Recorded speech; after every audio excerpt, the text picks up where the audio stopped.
Hello, everyone. Sorry for the delay. We're having technical difficulties in real time as you guys get to experience with us here in real time as well because of the fact that this is live. We've got Dan with us now, and I think we have one more person joining us. But today we're going to be talking about. We got someone's got a big time echo. I think it's you, Dan, because you just joined. Um, Basically, we're going to be talking about MK Ultra programming. We're going to be talking about it's going to be just a fair warning to people. This is not going to be a conversation for the faint of heart. It's going to go to some dark places, but it's not for no reason. We're trying to transmute this energy and combat these programs and what they're doing to us and to other people that we love, and that's why we're here. So obviously, if you're watching the show, you knew who I am. I'm going to let everybody kind of introduce themselves. Nate's having technical difficulties, by the way. That's what's going on. People are asking in the chat. He's here. I'm here. I have no camera because all of a sudden my camera no longer works on either computer, which is out of the blue. But I do have a microphone. Well, that's good. Then Dan, do you want to introduce yourself, or do you guys? I actually don't even know you, Dawn. Maybe you could introduce yourself. All right, let's put you on mute. My name is Dawn White, and I was a targeted individual for approximately 20 years. I found a way out of the harassment. I'm an astral traveler, a time jumper, a hypnotherapist, a Reiki master, and a couple of other things, but that's just a general introduction. Anyway, I hope you like my picture. I'm growing some facial hair lately. You can always reboot too, Nate. That usually fixes most problems. Oh no, I've already done all that. Oh really? And I put my webcam on my laptop, and it doesn't work there either, and it's not coming on. The light's not coming on, so they couldn't verify me, and I had to enter in a code to access to Windows. But this is it, man. This is thanks to our good friends in the intelligence community. Just in case you're wondering where your tax dollars go, people. Yeah, they go to this stuff. Yeah. Ark, you're off. You're actually muted. Could Michael Kameron please introduce himself to the audience? I'm sorry about that. I didn't realize I was muted. Hi guys. Yeah, I'm Michael Kameron. I'm a British author from the United Kingdom. Of the book High Strangeness, A Lifetime of Alien and Paranormal Encounters.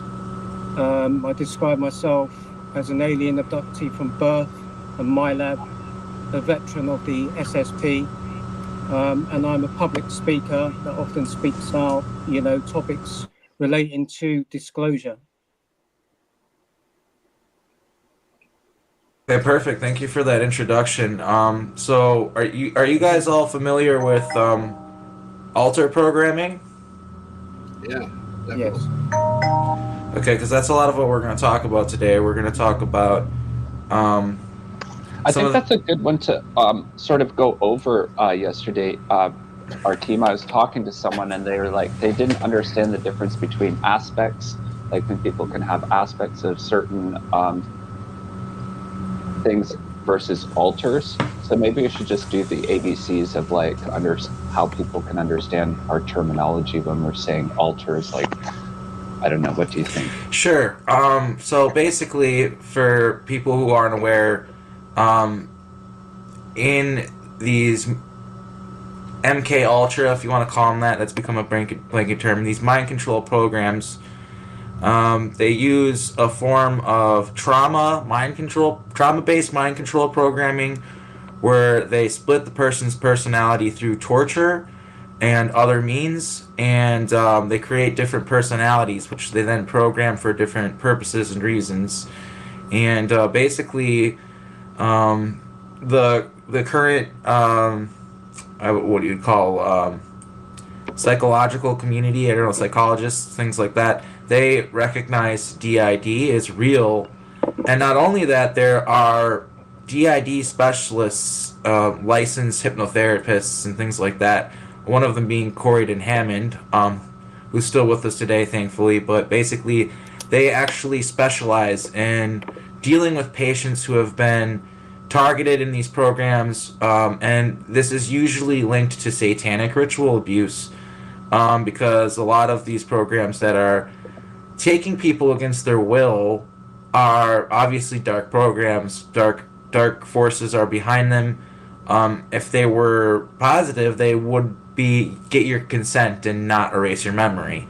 So yeah, you that's what we're dealing with basically, on a simple level. And what certain alters will be programmed to do certain things. There's sex kitten or bunny boy alters, which is basically like sex alters, so sex slave alters. And then there's also different names for them, and I unfortunately don't have all the terminology in front of me right now. But basically, like, for example, like Omega programming would be like the unaliving programming, like, you know, to get rid of yourself. And then there's other programming too, just like self-sabotage programming. There's warrior programming, killer programming. So certain alters, basically, usually the different alters that they create are usually created with an intended purpose, and a certain personality that reflects their intended purpose. And that's how these programs are able to use people against their will, and they're also able to take your consciousness from your body in one of these dissociated, altered states where you're a different person, but you're the same person, and then you got a different name, and everything, and they'll put that into a clone body, a different body.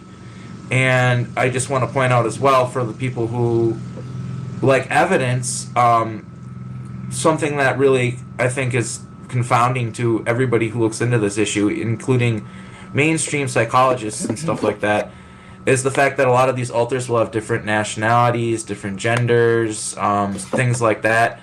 And so these people, they have like these personalities that are so like not really. Basically, what I'm getting at is they think that's a manifestation of the fact that they're cloning people and they're using their consciousness in these programs for various purposes, and it's a side effect of that. And I think that, as usual, even the fringes of the mainstream, the guys who are looking into this, they're a little slow to catch up with what's going on. Like, for instance, a lot of them look at some of the stuff that their patients are talking about very hypothetically, even though it's quite real. Like, for instance, when their patients claim to be telepathic, they look at that hypothetically, but that's real, etc. Also, they might not totally believe in the time travel stuff and all that when we talk about it, but they understand that we're experiencing something very real, and that there are guys, men and women, who are in this field, who got into it just because they're trying to help people, and they're finding out that this stuff is real, and I think that if there's anything to look into when it comes to proof of this, it's that. So yeah, that's where the alter programming comes in. That's how they're able to take people and not remember. And something that I also want to make clear too is a lot of people have this idea with these black military programs that are using people. They have this idea that, like, a portal opens up in your wall, your ceiling, or your floor, or whatever the hell it is, and these people pop out and they grab you and they take you, and that's how it all happens. When the reality is that a lot of us, in fact I would say most of us, have alters, and you will wake up on your own volition as another person and go off and do things, go through a portal. And because of the time travel aspect, you know, like with portals, like, you can go right back to, you can spend however long you want on the other side of that portal, and then when you open a portal to go home, just open it in that same time space. So time travel is a part of it too. That's how they're able to take so much from us and have us not realize it, is the fact that they're using time travel and cloning. And so that's where this all comes together, and that's what this Disclosure Now channel is all about, is trying to get people to understand that this is real, that clones are real, that yeah, this is being used for basically slavery of various different purposes, and we're just here dealing with being, I guess, a lot of us in this disclosure community are more like, a lot of us are, for lack of a better term, like more high tier assets. So the fuckery we deal with is pretty intense. Like the programming that we have is pretty intense. So the point of the show isn't to just like, you know, complain about the programming that we have. We're gonna vent a little bit. We're gonna go through the reality of it, but we're gonna try to present solutions, and basically we're all in this together and we're working through it. So that's basically kind of the idea behind this. And I know that Nathan really wanted to touch also on the Omega programming, which is unalive programming. So I don't know, we can just use the word unaliving, I guess, and they won't censor me. It's so stupid how you gotta dance around words, but yeah, so that's one of the things you want to talk about too. There's very real threats. Like some of these people that we hear of where they and it's just dark stuff. It's hard to even say out loud, but some of these people that you hear of where they're like, all of a sudden a guy goes crazy, kills his whole family and kills himself, or it's a woman can do it too, women do it too. Men, it's more common for men, but a lot of these are assets that got memories that they deactivate and put out of commission, or because they're not useful to them anymore. And so that's like it's just scary, the stuff that they're able to do with this. Like, it's really dangerous, and that's why we want to talk about it and address it, because the like people don't understand this stuff. They don't understand alters. They don't understand the clones. They don't understand the time travel, and that's how they'll get away with this. Like, you know. Yeah. I mean, I think too, it's not always important to understand, as I put it. We don't need to know how we make sausage. You know, when it comes down to a lot of this stuff, how does it happen? Who's doing it? Et cetera, et cetera. You know, that's one thing. But I think it's very easy to let that stuff get caught to get caught in those details instead of focusing on to what we just need to do to be equipped to have the strength to survive the programming and sort of to understand it a bit better, seeing it from other people's perspectives who share it, and realizing that these aren't just personal things, but something that we're all experiencing. We are sharing, and so that we can see it in a more objective way. I think that's really important.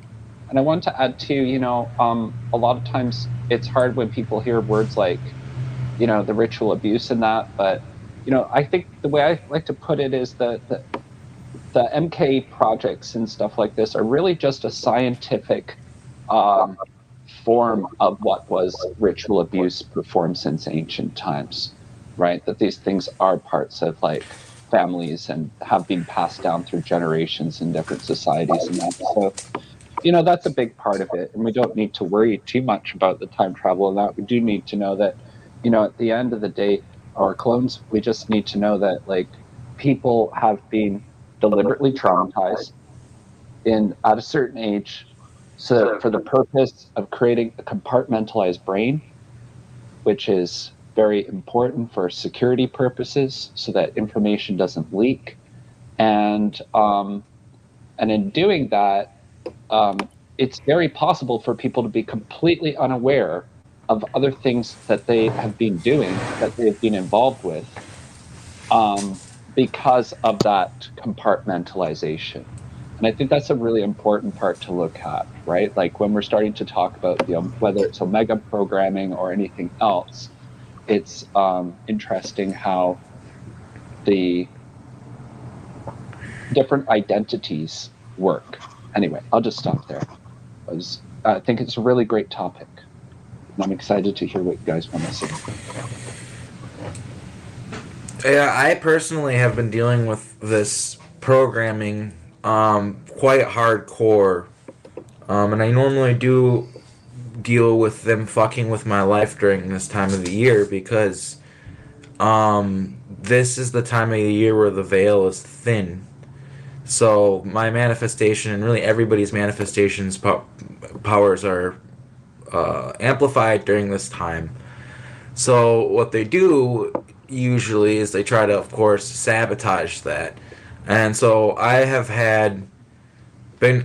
basically have been doing pretty great and getting a lot of things done. Been doing the show, and I've been pretty proud of myself. But there's some stuff that I've been wanting to make happen that's pretty important, and they're trying to sabotage me. So I've had these alters that come out, and it's bad.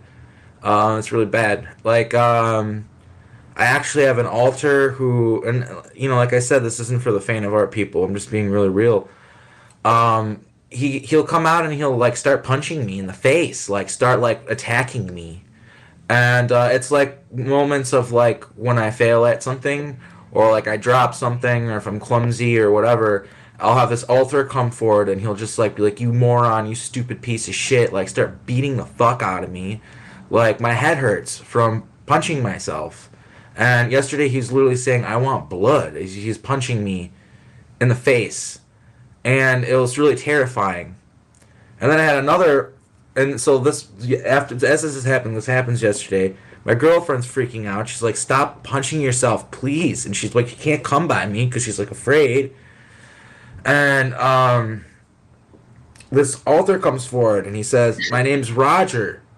He said, "I can get a lot of trouble for telling you this, but like basically, I got this thing that I'm trying to do.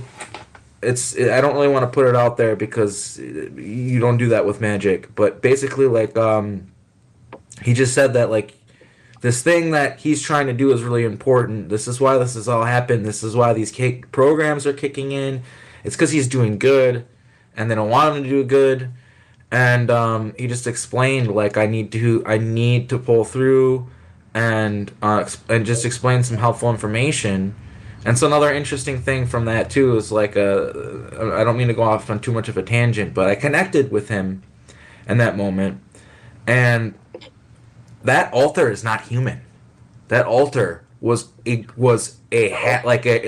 human gray hybrid. And what I think too is like when I was like 12 or 13 years old, I had one of those moments where I like asked to see Jesus, you know what I mean? And like prayed to God and I wanted to see Jesus. And what I saw was a gray alien hybrid in some room in a deep underground military base lying on a table, and he was like strapped down, he was trapped there. And I saw his eyes and he said, "Help me." And then it went away. That's what happened to me when I like tried to see Jesus. And like I think that like that was him. That was my alter, that was me. That was Roger, and what he told me is he's a control program.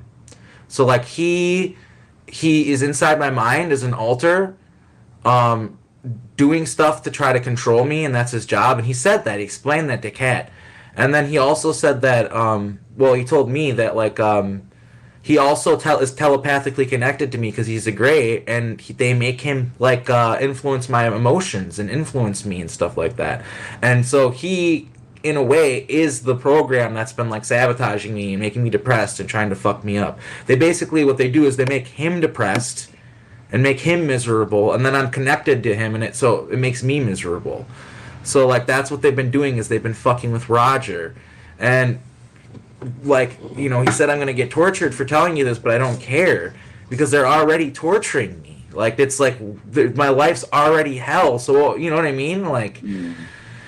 And he knows that the reason why they're doing this shit, why they're making him do all this, why they're torturing him and by extension me, is because he knows that I'm on the cusp of accomplishing great things and like being like a champion of the disclosure movement in a big way. Like he knows like I'm on the brink of that, and they're trying to sabotage it. Because let's be honest right now, like it's not getting the attention it deserves, this movement. We have a lot of work to do if we want this to actually change the world. And I think that we're getting some momentum right now. And yeah, I just can feel it. Like I just know they're trying to take the wind out of my sails. And that's a real big part of. I'm gonna shut up soon, but I just want to, because this will open up to people to be able to say a lot of stuff. Like really, anyone can take the floor off after this. Is the fact that they like. What's fucked up about it is they control our lives to the point where like they're always doing this to all of us. Like as soon as things start going good, they take the fucking wind out of your sails somehow. They try to sabotage you, and so like as soon as you're like, "Oh, I'm gonna be like, this is it, I'm happy, I'm doing good," like something in your life is going to happen every fucking time. Like And it's not like just like, oh, poor me kind of thing. And I'm not trying to complain and just be that guy like poor me, but it's true. Like they literally do not want us to be happy. Dan Winters talks about how if we have our bliss, like they can't stop us. Like if we're happy, if we come from a place of power and not like weakness, right? So that you need to be content, you need to be happy. Like you're unfuckwithable. So that's why they're always doing whatever they can within their power to make us not happy. Like it seems like they're just sadistic and they're just doing it because they like to torture us, but there's actually a purpose behind it. They're afraid of us and they're doing it to make us weak because they don't want us to have. They don't want us to unleash the power that we have inside us. And so if they make us miserable, in doing so, they take that power from us. Yeah, thanks for sharing that. And that sheds a lot of light on some of the things that I've been through. And I just wanted to say real quick, thank you to everybody who showed up today. This is very important what we're doing. And, I feel like we're riding a crest of a wave. And this is the start of it. And I think our team would also support that and would also agree with it. And so I just want to thank everybody for participating in this and everybody in the chat. This is something that's needed. It's something that we needed to do a long time ago that we never did. And we focused on these wild stories and experiences. We never get down to the human side of this. I'm really proud of everybody for coming here today. Thank you. And as far as these altars go, it sheds a lot of light on what I've been through, because I've got one altar that comes through and it's just been one, and it's only been in the last few months, but I've had over the course of my life a lot of personality shifts. This includes sexual orientation. This includes just really who I am. It's fundamentally me inside, but there's layers on top of it that are switched and just shuffle like a deck of cards. And those layers change my perspective, my behavior, and how I think. And it pretty much, changes me, even though it's a part of me. And it's very difficult in order, to deal with that. And, the Omega programming plugs right into this because they use that against you too. And it's, like you're saying, Arkheim, as soon as you start to gain a little bit of momentum in your life, they knock your ass right back down again. And if they don't do that, then of course we start to reach our potential. But the other alternative to that is to lock us into a contractual type of agreement, either to get us to shut up or to do something. And of course, the offer always is the same. If you give us full control over you, we will stop the pain, we will stop the suffering, and I'll be damned if I do that, because it is damnation. I'm not going to settle for that. I'm only going to settle for freedom. There's a moment that I had that was, and I'm going to refrain from using his name in the future. I've been using it. I'm going to keep it out of my mouth. He is my brother. But something that I found out that really screwed me up is, I'm Penny's son, Penny Bradley's son. And I have a half brother, and he's more, he obeys them in the here and now, even in his normal day-to-day life, like he's working for them, even in the here and now, you know what I mean? Yeah. And I've always been very vocal about like how I think he's despicable for what he's doing and all this stuff, but I found out on the show I did with Penny that they threatened his kids. Like they threatened his children. Sure. And they basically said, you got to choose between having your mom in your life or having your children in your life. And if you want your children in your life, you basically need to say that she's full of shit, that she's crazy, and you basically need to do a smear campaign on your own mother. And he did it. And I thought that was so scummy of him, but when I found out, how much of an idiot am I? Of course they're threatening his kids and stuff. And that's this whole thing with me. And that's the reason. So for me, my whole life, I don't form attachments with people. I move around a lot. I have a lot of friends, but I don't get too attached to anybody. You want to know why I do that? So they can't use anybody against me. That's like a defense mechanism. And it's maybe part of the programming too, because they don't want you to get close to people. But I just know from the programs, okay, I have a beautiful baby boy, right? I've had this happen in the programs. I've had a child, right? And it's so happy, it's the best thing in the world is what you would think, right? It's part of the human experience, having a child, watching them grow. It's not like that if you're in the programs. That is now a bargaining chip that they have to use against you. You know what I mean? That's all. Anybody you love or anything you love is. It's a bargaining chip. Because like even like when they're communicating through to you in these time bubbles and they're trying to tell you like what you can and can't do and control you, they can go back and edit shit. They can make it so people that you love weren't even born. Stuff like that. And it's like when they have that kind of power, like it's really hard to say no to them. It's really hard to not listen to them. It's really hard to not do what they tell you. Like for instance, like I was doing like pretty horrendous things at Montauk. Like genocide, like slaughtering entire villages and stuff like that to get rid of their DNA. And I would do it because if I would do that, they would let me spend time with my trauma twin, my partner, who I loved. And it was like if you've ever watched the new Star Wars with Anakin going through his dark story arc, it was much like that where he was doing all these evil things, but he thought he was doing it out of love to be with her. That was me. And when she found out the shit that I was doing to be with her, she couldn't even look at me anymore. She couldn't love me anymore. It was the contradiction of that love. And I've literally said to her, like, I love you so much, it scares me. And she said, I know, it scares me too. And like that was like a really powerful moment between us where I was like, it just shook me to the core.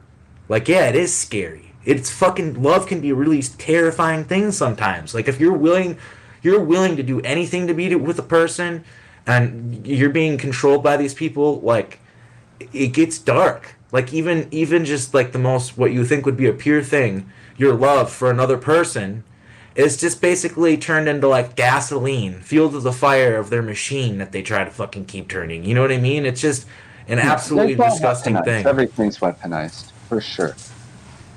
For sure. Yeah, I think that's one of probably the most common things that you remember is the threats. There's always the threats. And it started from a very young age, right? Because I think even as, you know, at a young age, you can still have the conscience and say it's wrong, you don't want to participate.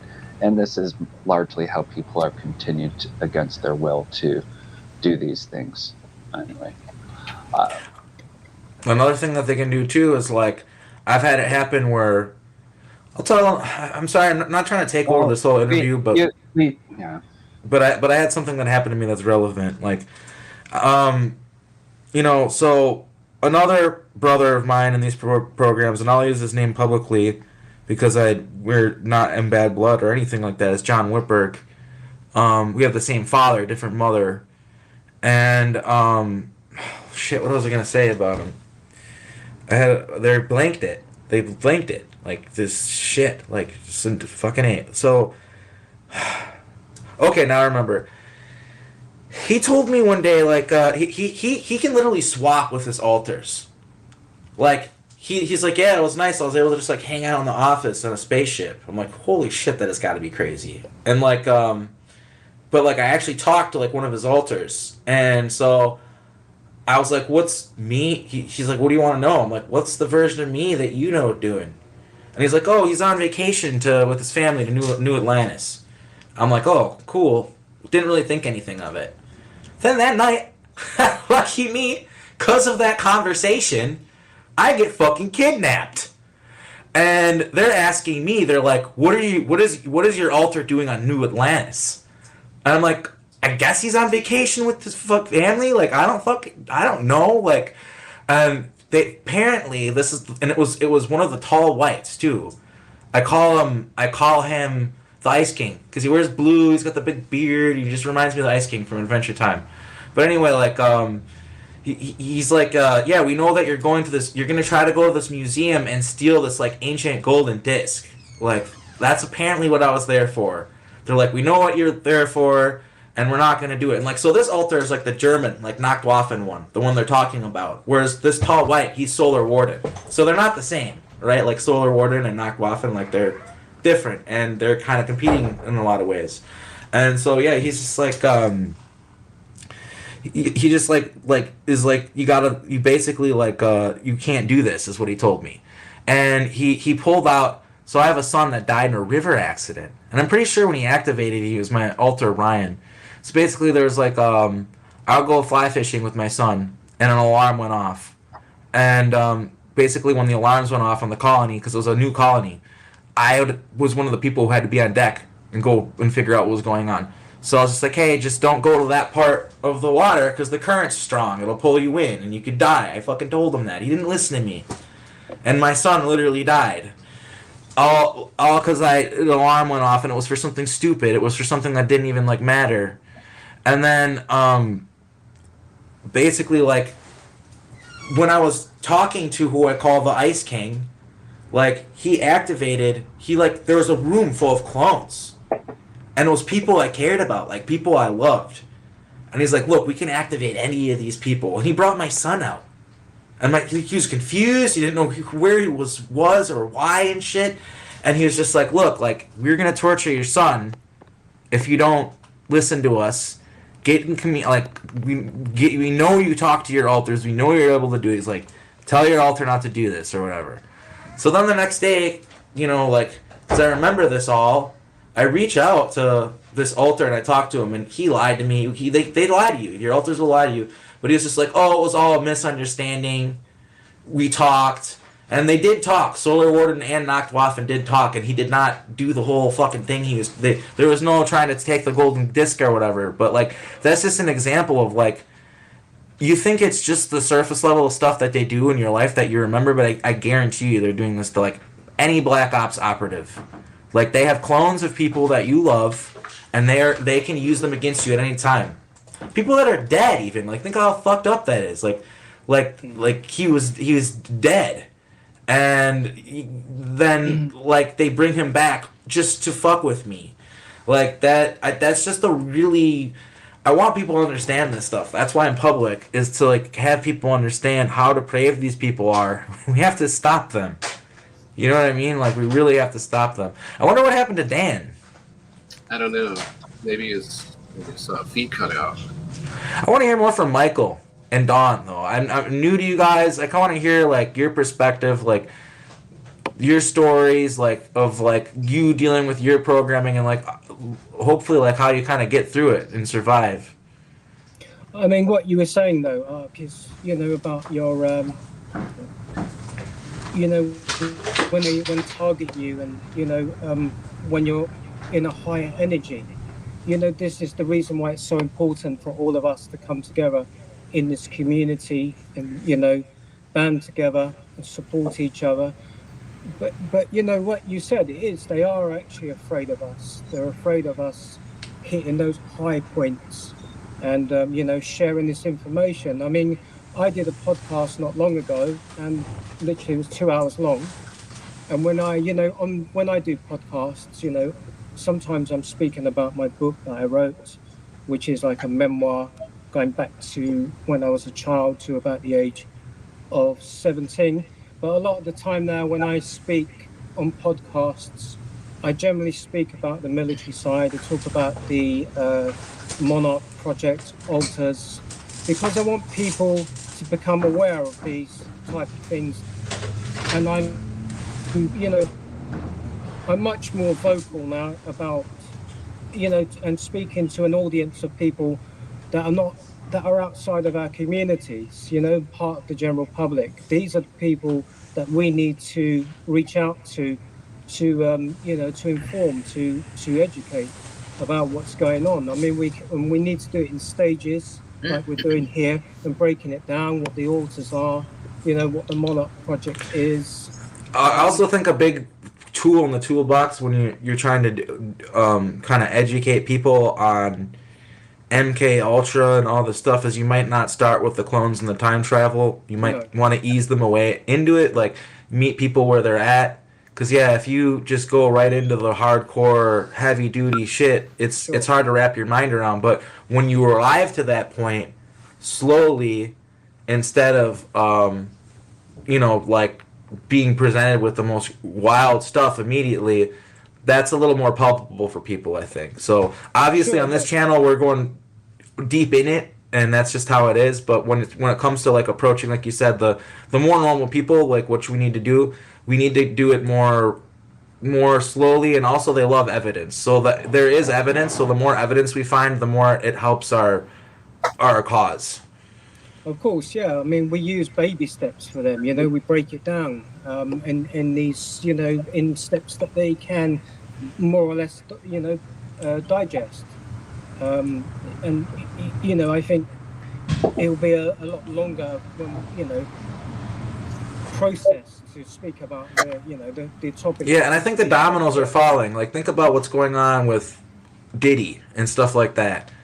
You're seeing people are talking about Beyonce and these dark, because she's like a satanic priest. Like, I mean, it couldn't be more obvious, right?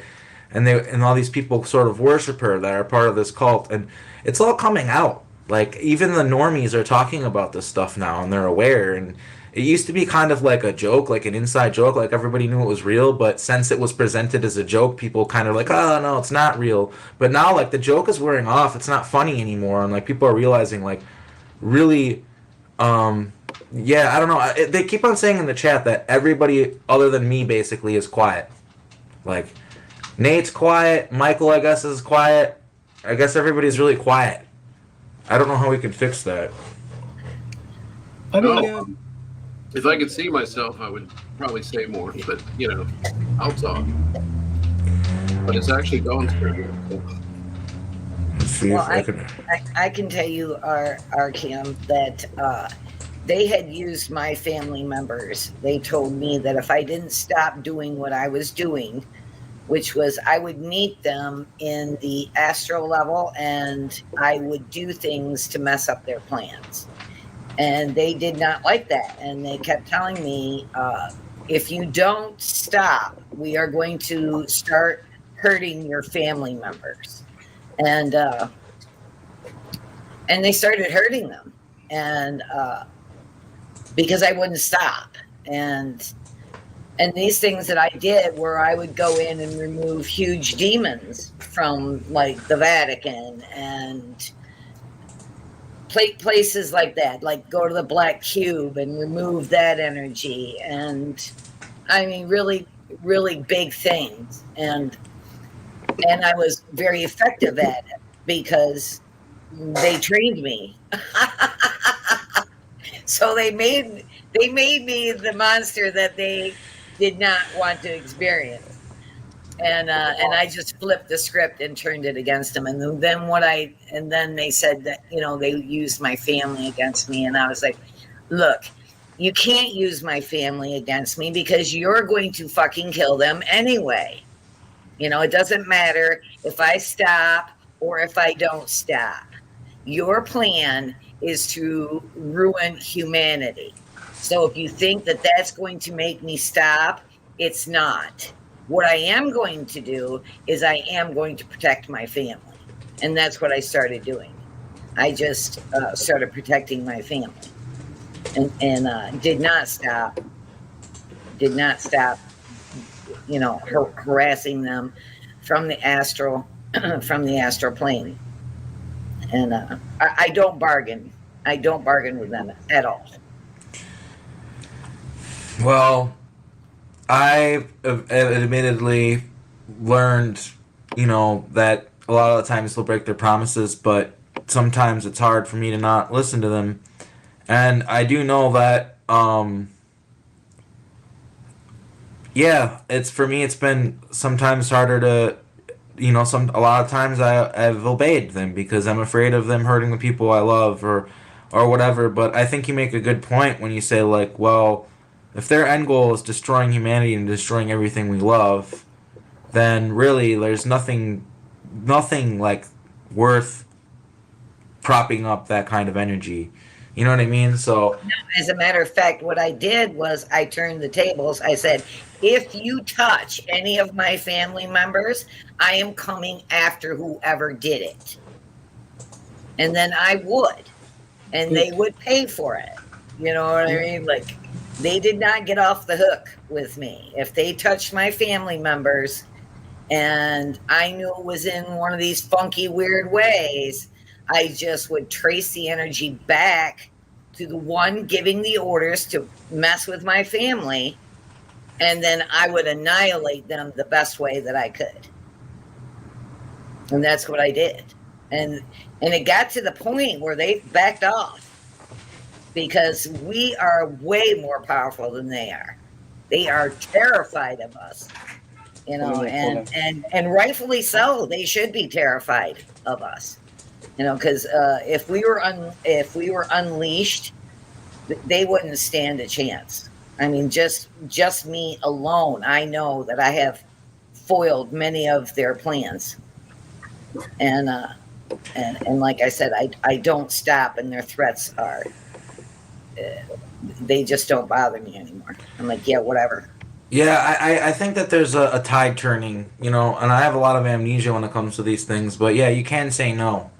And I think more people are saying no, and I think they're losing their power. If they weren't losing their power, you wouldn't see this real life stuff going on, like kind of empires toppling kind of thing. You know what I mean? I just think that, yeah, we're seeing tangible proof that their system, their control system, people are saying no to it, and it's falling apart because of that. We're fighting back. And it's hard to figure this out too, because the situation I'm in, I just had an alter come through just a few months ago, and my handlers claim he's a general, but I don't buy anything that they say. I think, you know, when they tell you things like that, I think they want to build your ego up, play head games with you, to make you think that your worth to them is more than what it is, and maybe you'll, you know, maybe you're easier to handle that way in some form or fashion. But so anyway, I have an alter that comes through. His name's Jonathan Rowley. He's got some kind of position of authority, and the problem I have is that I immediately didn't have any trust in him, and very, very little. I mean, I have to give some trust, because everything that he said, it seems to ring true. It seems to be accurate. The problem that I have is that, you know, I'm worried about what our future is. Are we going to get out of this? And how long is this hell going to last for all of us? And he's been telling me the same thing that everybody else is getting, which is that we've got a 15 to 20 year window probably, and then everybody's getting out of this. I find that hard to believe, considering the control that they have, but it would take outside forces to make that happen, plus an internal mutiny. And what you guys are saying, yeah, the morale is very low, but you really don't know who you can trust, even parts of yourself, because when this individual comes through, you know, I'm immediately to attention, and I interact like it's a part of myself, and it feels like a part of myself, but I can't fully trust it. And one of my handlers told me, because he said to me, I said, why is this so important that I got to be here another 20 years in this physical condition? And he says, because we need to keep our loyalists alive and here. We need them, and it's out of desperation. And I laughed at him and I said, yeah, so you need your loyalists, like the ones who, like my alter, that actually calls you a bunch of sadistic, evil bastards.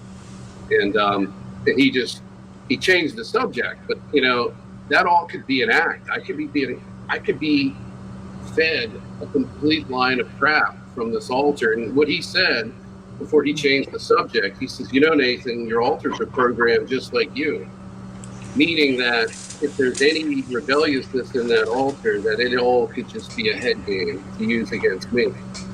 And that's the only one that's come through. I'm aware of 2 others, but I really don't know if any of mine actually have the wherewithal to pull it together and rebel. And this one who's high up in a position, I don't know if he has that ability, or if this is just a ruse on me to get me to go along with things. And that's what people need to understand. When their alters come through, they're not necessarily going to be on your side. Chances are, there's a better chance they're going to be working for the programs and just interacting with you. Well, it's like I said, they'll lie to you. They'll tell you stuff that's not true all the time. They're not necessarily there to help you. They're normally there to sabotage you, like 90% of the time. So yeah, your alters aren't necessarily to be trusted. It's not that like you can't develop a relationship with them and trust them, but they'll lie to you. You know, they'll mess with you, and they believe a lot of the times that you are the lowest common denominator. You know what I mean? And they are the powerful ones, and basically you're the fall guy. That's what you are to them. So they're gonna treat you that way, and that's why, you know, you got to be careful with alters, because unfortunately they're not. You can't just just blindly trust them, even though they're you. They can deceive you. Right. And Ark, I asked your altar if you were the original self, and he said that you were not. Do you know who the original self is? This is Edward. I spoke to Edward. I don't know if you're aware of what he says, but I'm assuming you probably are. Sometimes, sometimes not. Okay. Yeah, because he mentioned that to me. He says that you weren't the original self. And I don't know. I found out that I was born in Munich, Germany in the 50s. And my birthday is not May 16th. So, like, that lines up. But, yeah, how do I know that I'm not an alter is one of the questions. Well, that's true. I would say that I am. I would say that every version of me is an alter.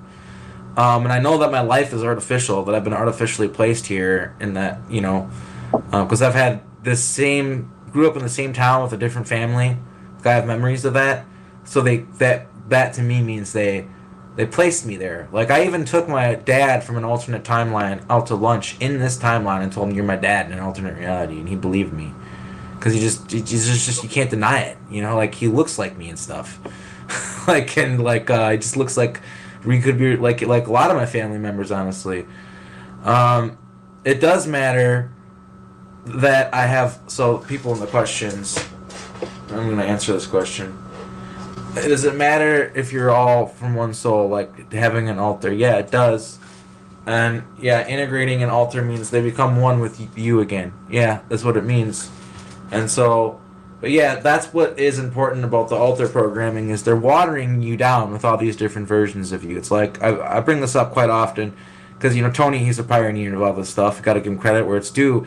He's the one who brought up that, like, how when they'll put you back, like after a 20 and back, like, he felt like less of himself, like watered down. And then after the 20 and back, it was like he felt full again. And so I really do think that, like, they are using the alters and breaking us up as a way to lessen our power and kind of mitigate our power.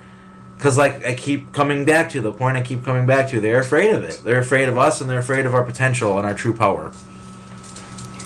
But the bottom line is, right, when we all come into this incarnation, if you like, we had an mission objective when we come here.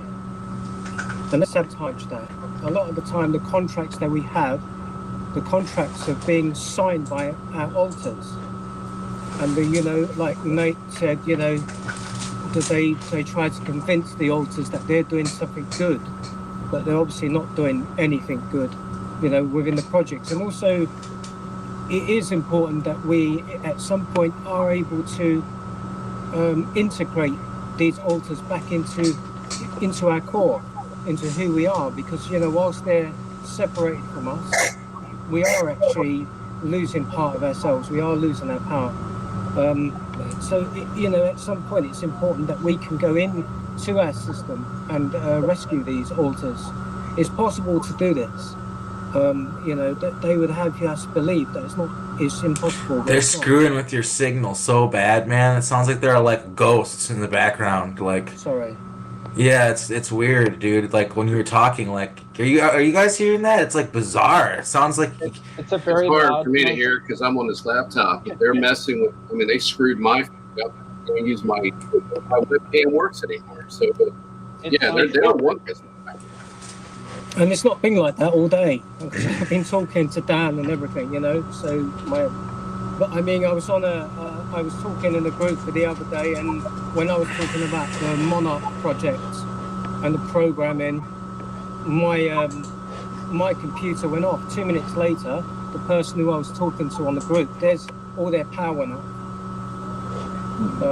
You know, so it's interesting, you know, that they are listening in to what we're saying. I mean, you know, with the threats and that, I mean, I've had that. I get that quite a lot with the, you know, the Omega programming, the suicide programming. So, you know, I've been only recently I discovered a project that I'm still active in. It's a classified project that I sometimes talk about now. It's actually being just reopened. There's a bidding war going on for this project because what we discovered is that they actually purchased these projects. So at the moment, I'm being targeted heavily by Kruger, who, they are in contact with me.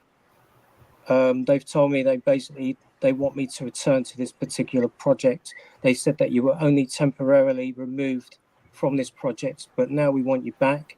They said there's a bidding war for this project that I was involved in, which began actually in 1973 when I was 5 years old. The first part of it was a failure, and then it re-continued when I was 10 years old. Then it became a success. It is like a sub-program to the SSP,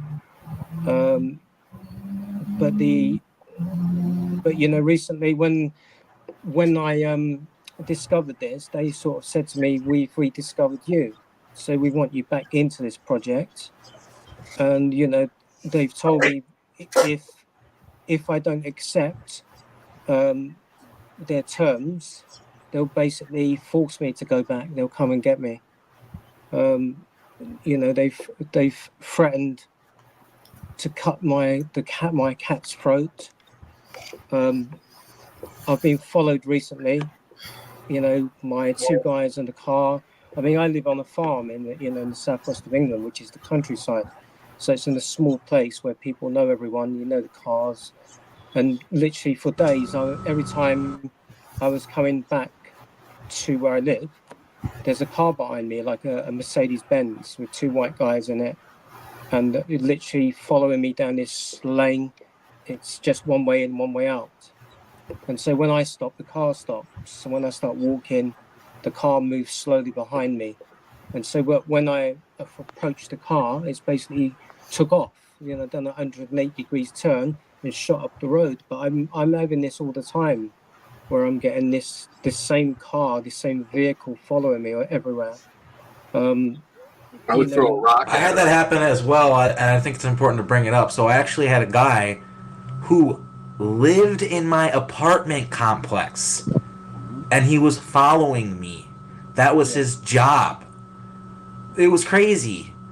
And they replaced him with somebody else who's from the future, who I get much better vibes from, and I just leave him alone, and I just accept that they're just gonna keep replacing the guy, and it's fine, or whatever. But yeah, I'm pretty sure there's a new guy, because I can tell he doesn't have any eyebrows and he's bald, and that's what people, and he just looks like one of the people from the future. I think he's literally from the future.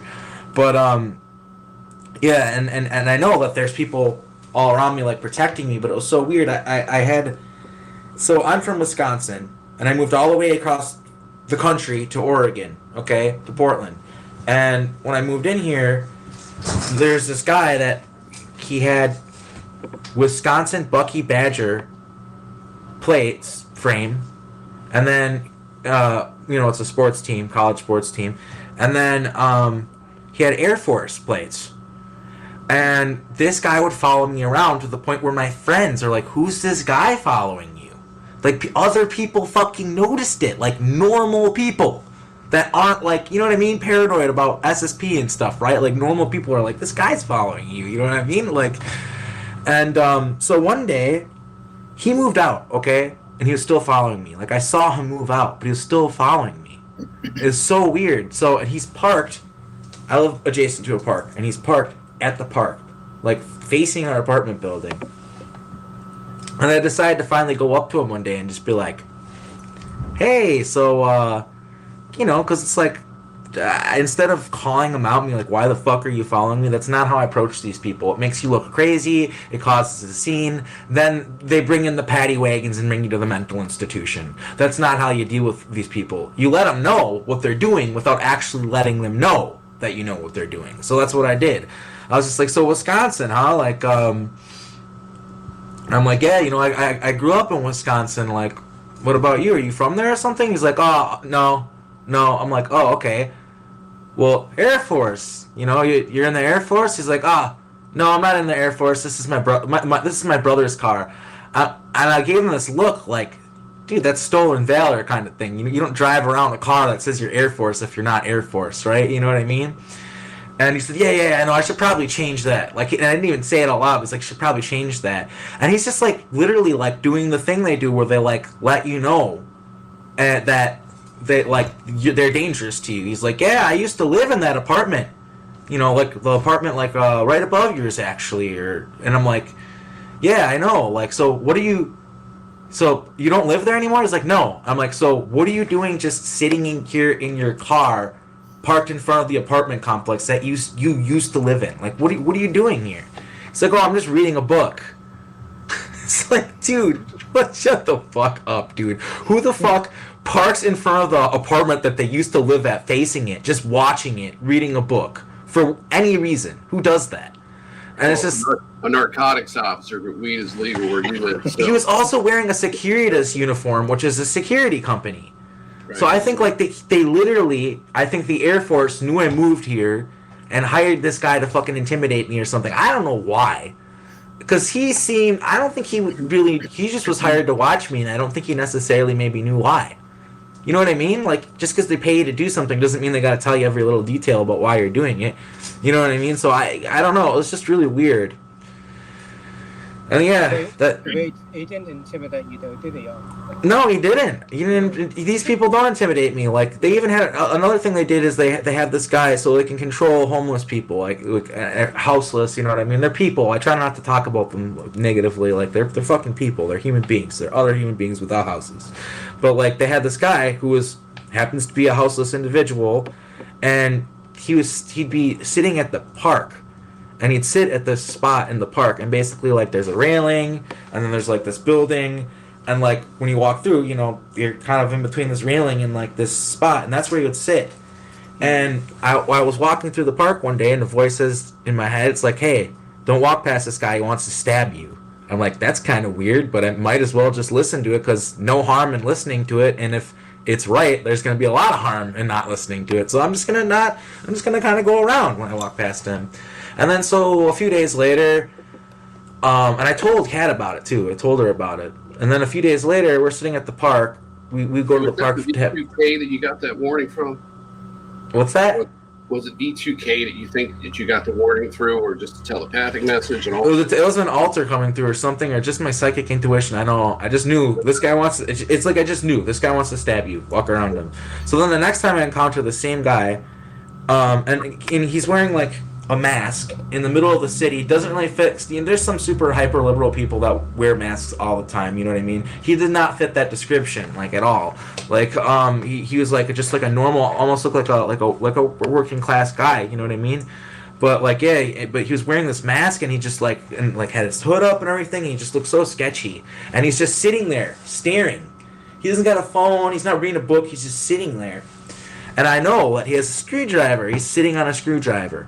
I know it, and it's because he wants to stab me with the fucking screwdriver. And, so, I get up and I start walking away, and Kat's like, I got really bad vibes from that guy. Like, what's going on with that guy? I'm like, oh, he has a screwdriver, he wants to stab me. He wants to kill me. And she's like, Jesus Christ, she believed me, and she knew it was true. And then later on that day, we see this guy leaving the park, and he's just fucking walking around with a screwdriver, like a sharp one, a screwdriver. You know what I mean? And it's like, who the fuck just walks around with carrying nothing but a screwdriver, unless they're trying to fucking stab someone? You know what I mean? It's not like, hey, come pick me up for work. I have a screwdriver. I'm a working man. You know what I mean? Like, it just doesn't make sense. And also the fact that I sensed it, and I told her he wants to stab me with a screwdriver. So then the next time I see him, this is much later, and I thought that was the end of it, because when I saw him walking like that, I beeped and waved and smiled at him and let him know, I fucking see you, motherfucker. You know what I mean? I saw him again, except this time I knew he had a box cutter. He had a fucking box cutter with a razor this next time. Hey, you need to start carrying a hammer.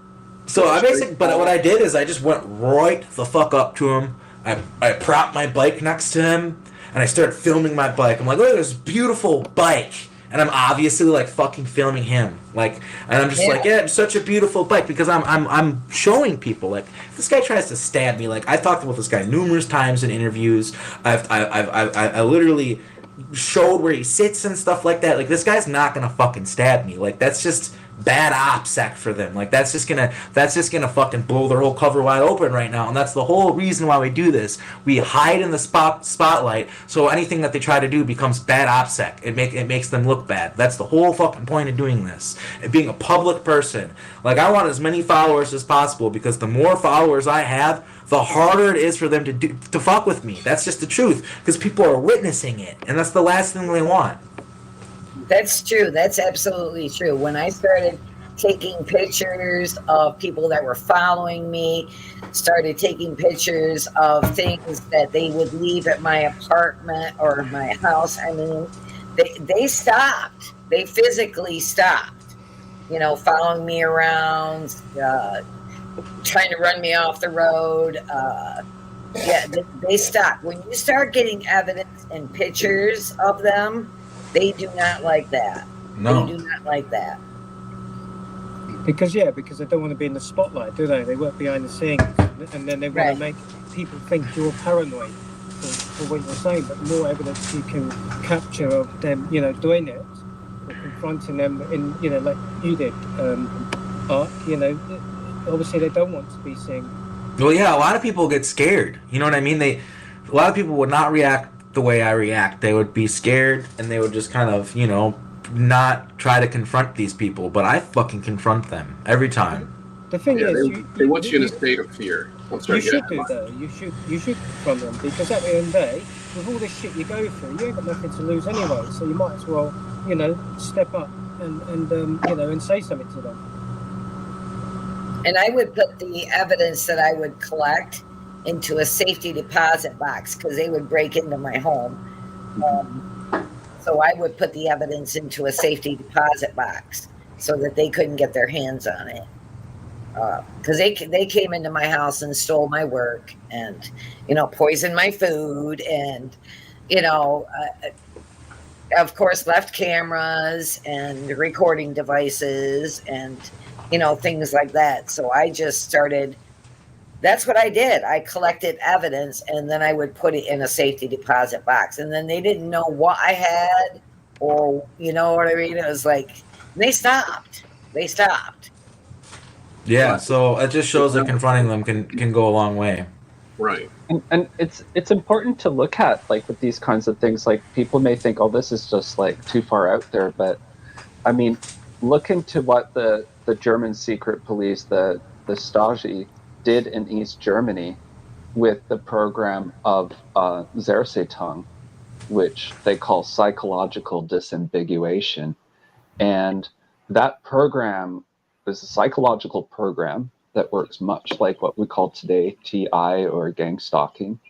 And they would go out of their way to discredit individuals. They go into their homes. You can see photos of like Stasi going in and bugging people's homes, putting in surveillance equipment when they were gone at work and stuff, and then how they would go around their circle of friends to cause problems in their lives, friends and family, so that those people would get the hint that their association with you is the problem that's happening. And so they would get it so that people's family and friends would dissociate from them because they committed political thought crime, essentially. And so it became an extremely complex psychological system that I think was developed. And I was talking to Michael about this yesterday, but I look at East Germany as a laboratory to continue psychologically what the Nazis had started, and the psychology and psychiatry had started much earlier in Germany. And so we're looking at something that's actually a science that was developed over decades to understand what it takes to pressure individuals and motivate them to comply with, an unseen directive, to put it right. And this is being used to turn all of us against one another. It's being used to break up marriages or relationships. Sure. It's being used to drive us to want to commit suicide, and then they will drive you to the point of it and then pull you back. Well, a big thing that they do for me is they've stolen so much of my music, made billions of dollars off it, billions with a B, maybe even trillions. And they make sure that in my life that, I've lived off music and stuff, but, you know, all of the like goals that I reached and stuff like that, like doesn't really mean that much anymore. Like they sabotaged my musical career pretty much through like an ex of mine, things like that, like and just like rumors and stuff like that, and they do that to people, like they ruin their lives, and it's kind of comically easy to do, unfortunately. Like all you got to do is just say a bad enough lie about someone and people will just believe it, because like why else would they say such a terrible lie, kind of thing, you know what I mean? So it sounds like Dan, you went through a similar thing with your career as a teacher, where they made sure to sabotage it, and they did it in some sort of humiliating way, where they made you look like some sort of sexual deviant or something like that. It's like really similar to my story, to be honest with you. Yeah, yeah. You'll always get, and even before that, like even when I was in academia, right? Because I at one point wanted to do something like I wanted to be a political economist and go to the London School of Economics, and that was actually a very realistic and attainable goal for me, and would have had the right recommendations to do so. But yeah, so a lot of it comes down to as well understanding the psychology of you very well. I talked a bit about this, Michael, yesterday, but I think even it comes down to like your natal chart, like your astrological chart. A lot of they will find weaknesses within that, right? Challenges that are a normal part of your life, and I think hack into it, so to speak, by amplifying certain things more than others. Also working with the astrological energies to maybe accentuate things. Things that are bad turn really bad. Well, Things like for instance, like good gets sort of muted down, the good, or it gets sabotaged. Well, the astrological energies, like with them playing into that, like there's so much of that. Like a lot of battles in wars are intentionally set on sacrifice dates because they can't do mass sacrifices out in the open anymore. So they found ways around doing that. Like, so that's a huge, and also like for me, like how I found out that I was born in Germany, like in the 50s, and my astrological chart has been fucked up my whole life. I'm actually a Leo. I'm not a Taurus. So like that's another way where they've just like screwed me up my whole life. Like, so, and I can't imagine, like they must do that to other people in the program. So like I wonder how many people in the programs don't even know their own birthday because they took that from them. That's just such a sad thing. But well, I think, and that's why it's good to look at your natal chart and to really study it. It's something I did in the past year, because you see sort of where your vulnerabilities lie and also where your promise and potential is. It's not like it's all for the negative, but I think it even talks about even how you're involved in the programs if you learn to read your chart the right way. I have my Mars is conjunct Saturn in the 12th house. It's the place of hidden things. I have Saturn, right, and Mars, two principal parts of the authoritarian structure system, like the Orion system, heavily profiled as key parts of my personality and how it works with Venus. So anyway, I don't want to get too much into the astrological thing, but to understand that there is so many different levels psychologically that are hacked into to make it very difficult, where a person could say, oh, that's just this, and try to dismiss some of this programming as something else. It's like it's all complementary and reinforces different things, from your childhood through to the astrology, through to your bloodline, through to the types of agencies and everything else that you've been involved with. It's like we said, Dan, it's a science. These are the methodologies that they use. And they can, by changing these small little details, they can cause a lot of problems for each of us as we go forward. I mean, for me, it was like for a long time there was this big confusion about who my parents were, and it's only recently that I discovered basically that my mum that brought me up wasn't my mum. It was actually my mum, who I didn't know. She was married to my uncle on my mum's side. So my uncle would have been my dad. But what I found out about my true mum, my authentic mum, is that she was a witch. She was placed into a psychiatric unit, which was a military unit, where she died. And for me, there was a kind of fusion between, you know, I have problems with this bit, but it's almost like a demonic energy that impregnated my mum. This was discovered on my records that I found, even in the Akashic records. This is recorded. So you know, for a long time, I've been told that I come from a pure demonic bloodline, which is bordering along probably, you know, the Anunnaki. Yeah, it's the bloodline is very important for them. Where you come from, the genes you have. Pretty fucked up stuff, you know. Yeah, I mean it's eugenics and stuff like that, and Definitely. it's a lot. It's real gross stuff. A lot of it. It's these people are, you know, racist.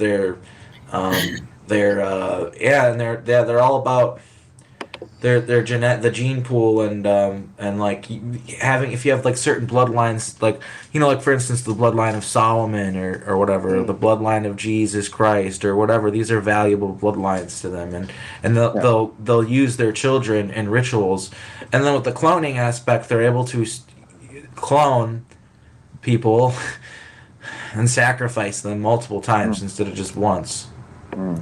I mean, when I was growing up, the people that I grew up around, you know, they were actually high level Freemasons in the police. My dad was in the military. You know, dad that brought me up, he was, you know, in the Royal Air Force. This was during the war, though. You know, he was a flight engineer, but he actually trained on the Rothschild site, which was the Rothschild site where the present day SAS are, the Special Forces. And my mum, you know, she actually built Lancaster bombers during the war in the munitions factories, but she had a very high IQ. But a lot of the family line that I grew up in, they're all military, either Navy, you know, in the Navy, in the Army, or in the, you know, in the British ones, the Royal Air Force. And I found out that my uncle was actually during World War II in Africa, who served in the newly formed SAS with Captain David Sterling. So, you know, these are all different things that you discover about yourself. And you know, it's interesting with that, and when you guys have all said this, and it's interesting when we look at everybody's profiles, there's an interesting theme that runs through it. I don't know as much with you here, Don, but a lot of it tends to be like you saying, like having different parents than what you realized, or this is obfuscated, or birthdays and that. And when you really look at it, what is that about? That's about not knowing who you are. And that shows you where your power is in knowing who you are. And that's one thing these bloodline families really pride, you know, like look at King Charles, and he's like, oh, I know my family history going back to Vlad the Impaler and blah, blah, blah. Like they're very proud because they get to know who they are, which gives them great power. And when we don't know who we are, we don't have that power. So that's why it's so important that we get to know who we really are. And this is what we come across when we're trying to do this healing and integration with ourselves, right? That's why I started. You to know. Sorry, Don. Carry on. Go on, Don. Sorry. That's why I started integrating my altars, because I found out that my altars were the ones that were telling me, if I observed them, what my gifts were. And then I could integrate them into my life here and use those very gifts to protect myself, defend myself, and also to fight back. Well, that explains my problem. I must have a bunch of turncoat traitorous a-hole altars, with the exception of one who's on probation, because they're not coming through to give me anything. And that makes me worried, because when I look at my personality profile from the outside looking in, I see myself as somebody that can be very easily programmed to be an extreme loyalist to anything if the conditioning is right. And that's a strength and a weakness. So like I said, I'm kind of on my own here. I don't have some of these experiences yet or these memories because of that. And I have another question too for you guys that say that you don't know who your parents are. What exactly do you mean by that? Because was made aware by my handlers, and I had a little bit of intuition going on there as well, that I was in a previous lifetime before this, and I died at 27, and I lived in Nevada. I can explain this pretty well from my perspective. I've come to understand my past better than a lot of people on these programs have been able to. So essentially, I was born in a family with someone who I believe I think my dad's actually technically my nephew, or something like that, or an uncle, some sort of, I am related to him, but he's not my dad. And then my mom is my daughter. She was born on a time mission in France during Montauk, and her name was Madeline. I named her Madeline. So in this lifetime, she's my mom.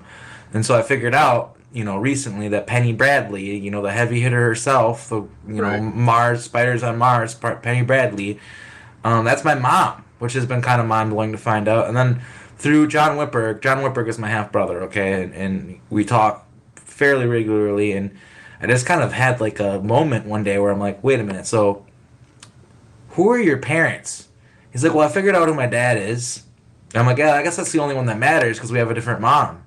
And sure enough, I look in his book, and dude, this guy, whew, man, I showed it to my family, and they're like, yeah, that's your fucking dad. Like, I'm talking my biological mom and my biological dad and like family members.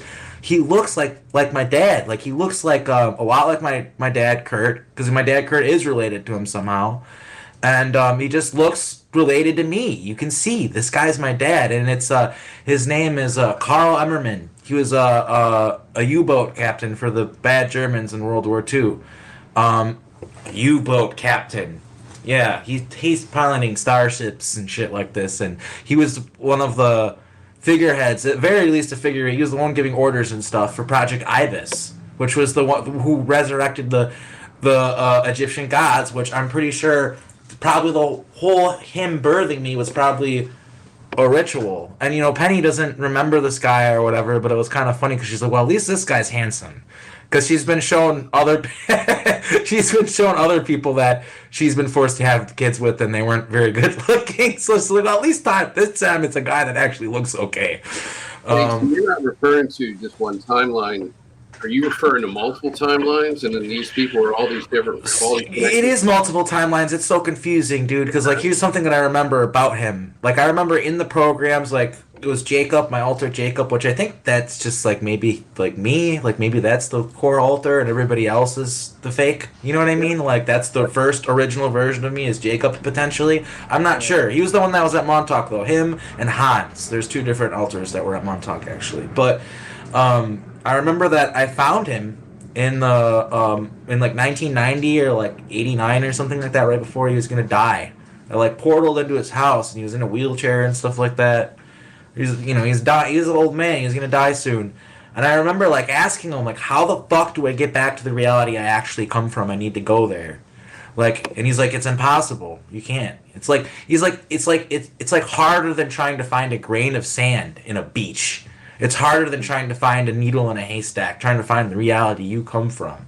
He's like, I was like, no, that's impossible. I was freaking out. I was being unreasonable because I wanted to get back home so bad. Like, I missed it. Like, I was like, what if I go back and change everything that they changed to make this reality what it is? What if I just went back and changed every fucking thing? He's like, you couldn't do that by himself. He's like, I'll form an army. I'll do whatever it fucking takes. He's like, it's impossible. You are never going to be able to get back to your reality. You might get lucky and find one close to it and then realize after you're there for 5 years it's slightly different. It's still not the same reality. He's like, that's my best advice to you. It's just to find one that's close. That's the best you're ever going to be able to do is find one that's close.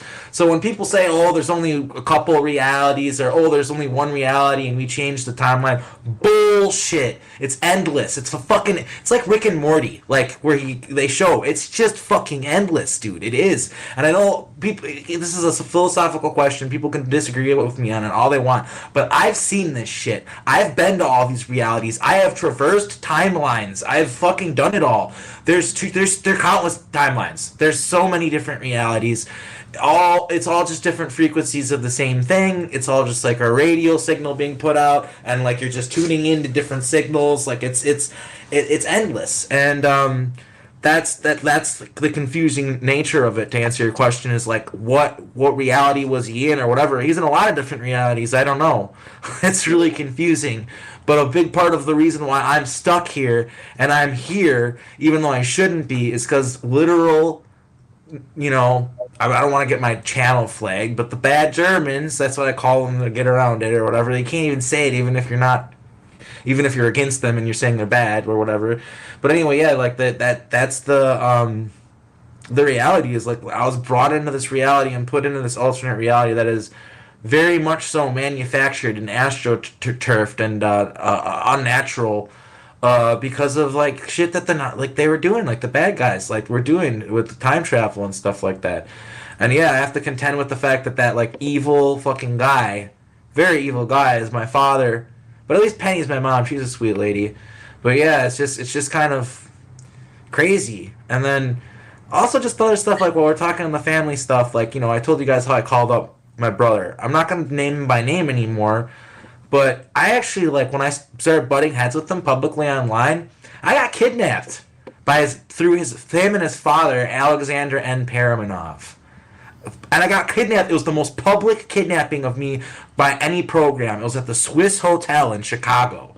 Like, I don't mean to be a broken record and tell the story again, but it's a big one. Like, it was dance night for Kat, you know, like taking her out to Chicago to the club for Valentine's Day. And then we get back, and I just remember, like, some lady comes in the room, and I'm trying to sleep. She's wearing the bellhop uniform. I'm like, what are you doing in here?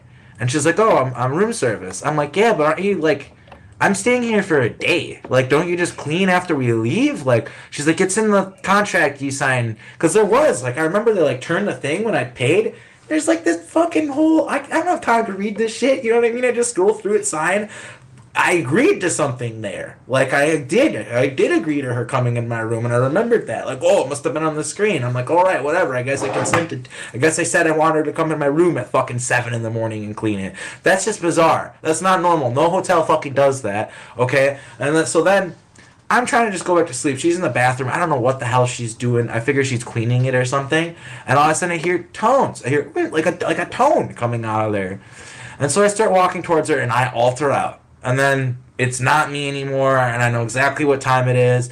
I apologize to her for yelling at her and asking her why she's in my room, and she's like, follow me. And she brings me to the next room, and who's sitting in that room? My other brother, Arcturus Ra. He's sitting in and he doesn't testify to this. Who knows if it's a version from an alternate reality? I haven't talked to him about it yet, actually, but it was him. And it was before I saw him in the sphere of whistleblowers and stuff and figured out, oh, this is my brother. But it was Arcturus was there, and probably to humiliate me, probably us.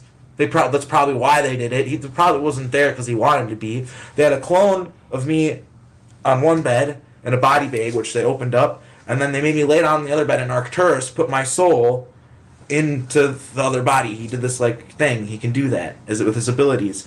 And then a mirror in the room opened up, turned into a portal. I walked through it, and I'm in the kitchenette on a Zeppelin.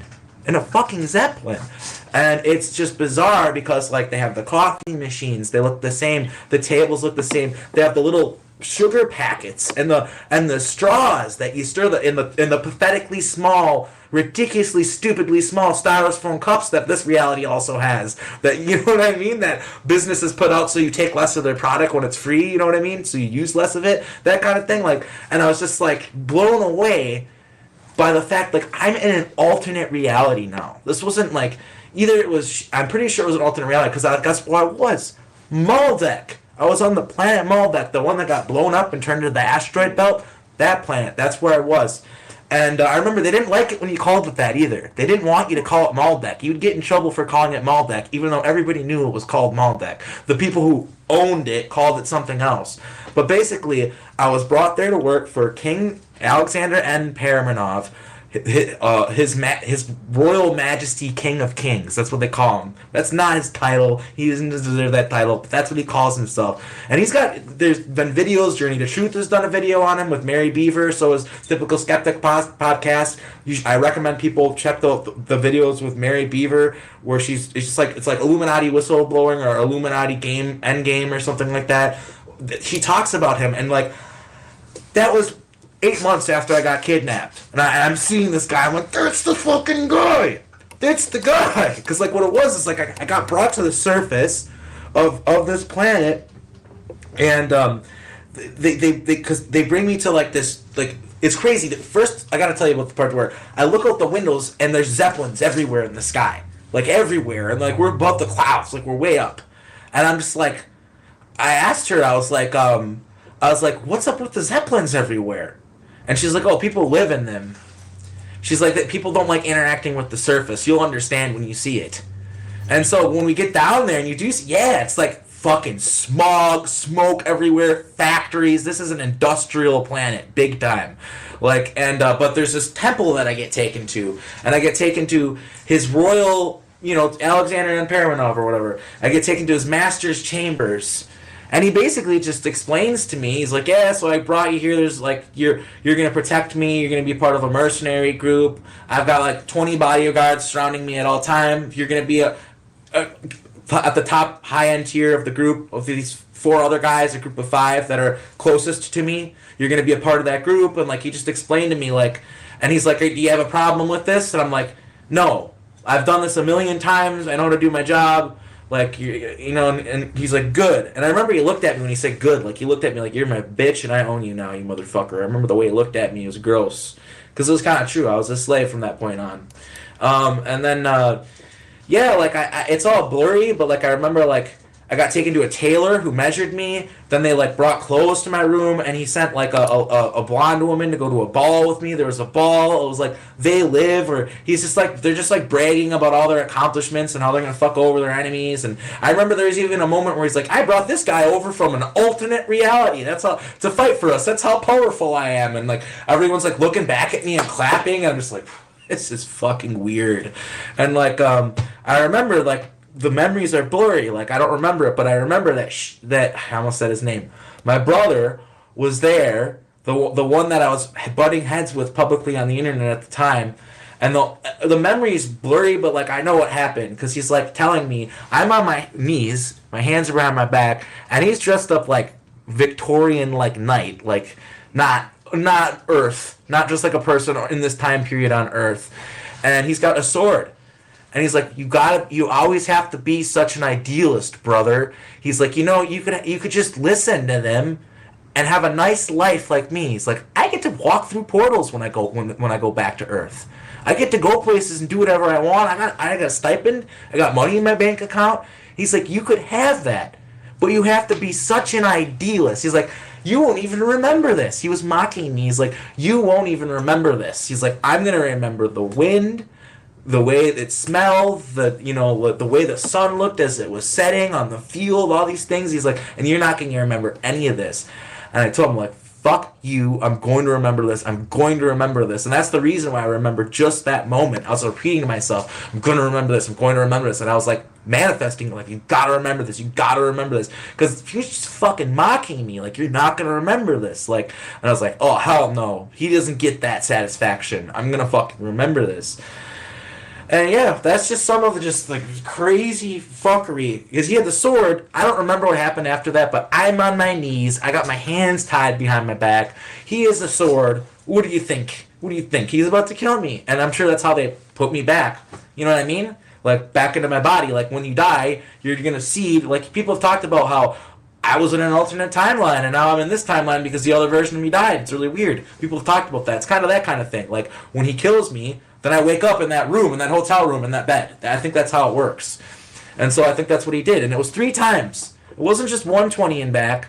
It was 3 times. I went there 3 times. Like I went like I don't know how they did it. Like maybe they had multiple clones or whatever. But I know that I was there 3 times. Like it wasn't just a one and done thing.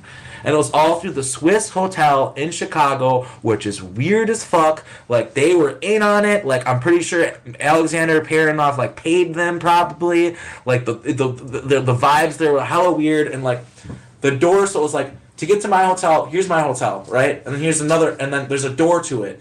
And so, like, there's a door to 2 hotels, right? And so that way, and then when they took me into the other room, because there's that door that only those 2 rooms can get into, nobody in the hotel saw this weird lady take this hypnotized guy to another room, because they purposely have it set up to kidnap people.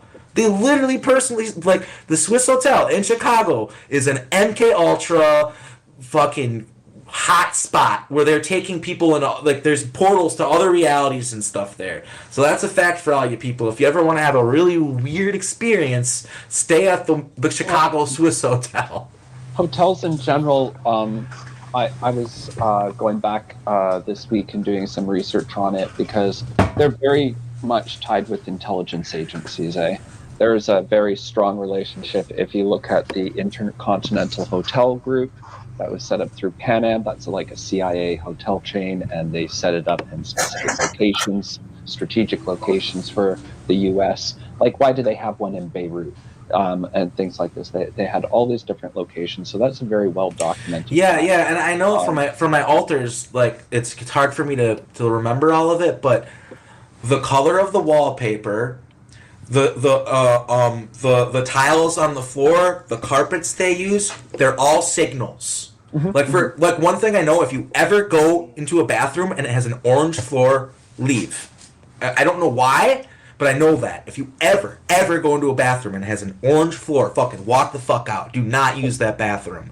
Like they have symbols everywhere in planes, like certain wallpaper. Like for instance, you know the Shining. They have that wallpaper in The Shining. I got a neighbor down the street that has the same fucking wallpaper. It's because I live in a very witchy city and people are a part of this stuff. And like I don't think it's a coincidence. Like I just Kat noticed it the other day walking by. It's not like she looks into people's homes or whatever, but you can see it. It's like they want people to see it. They're advertising it.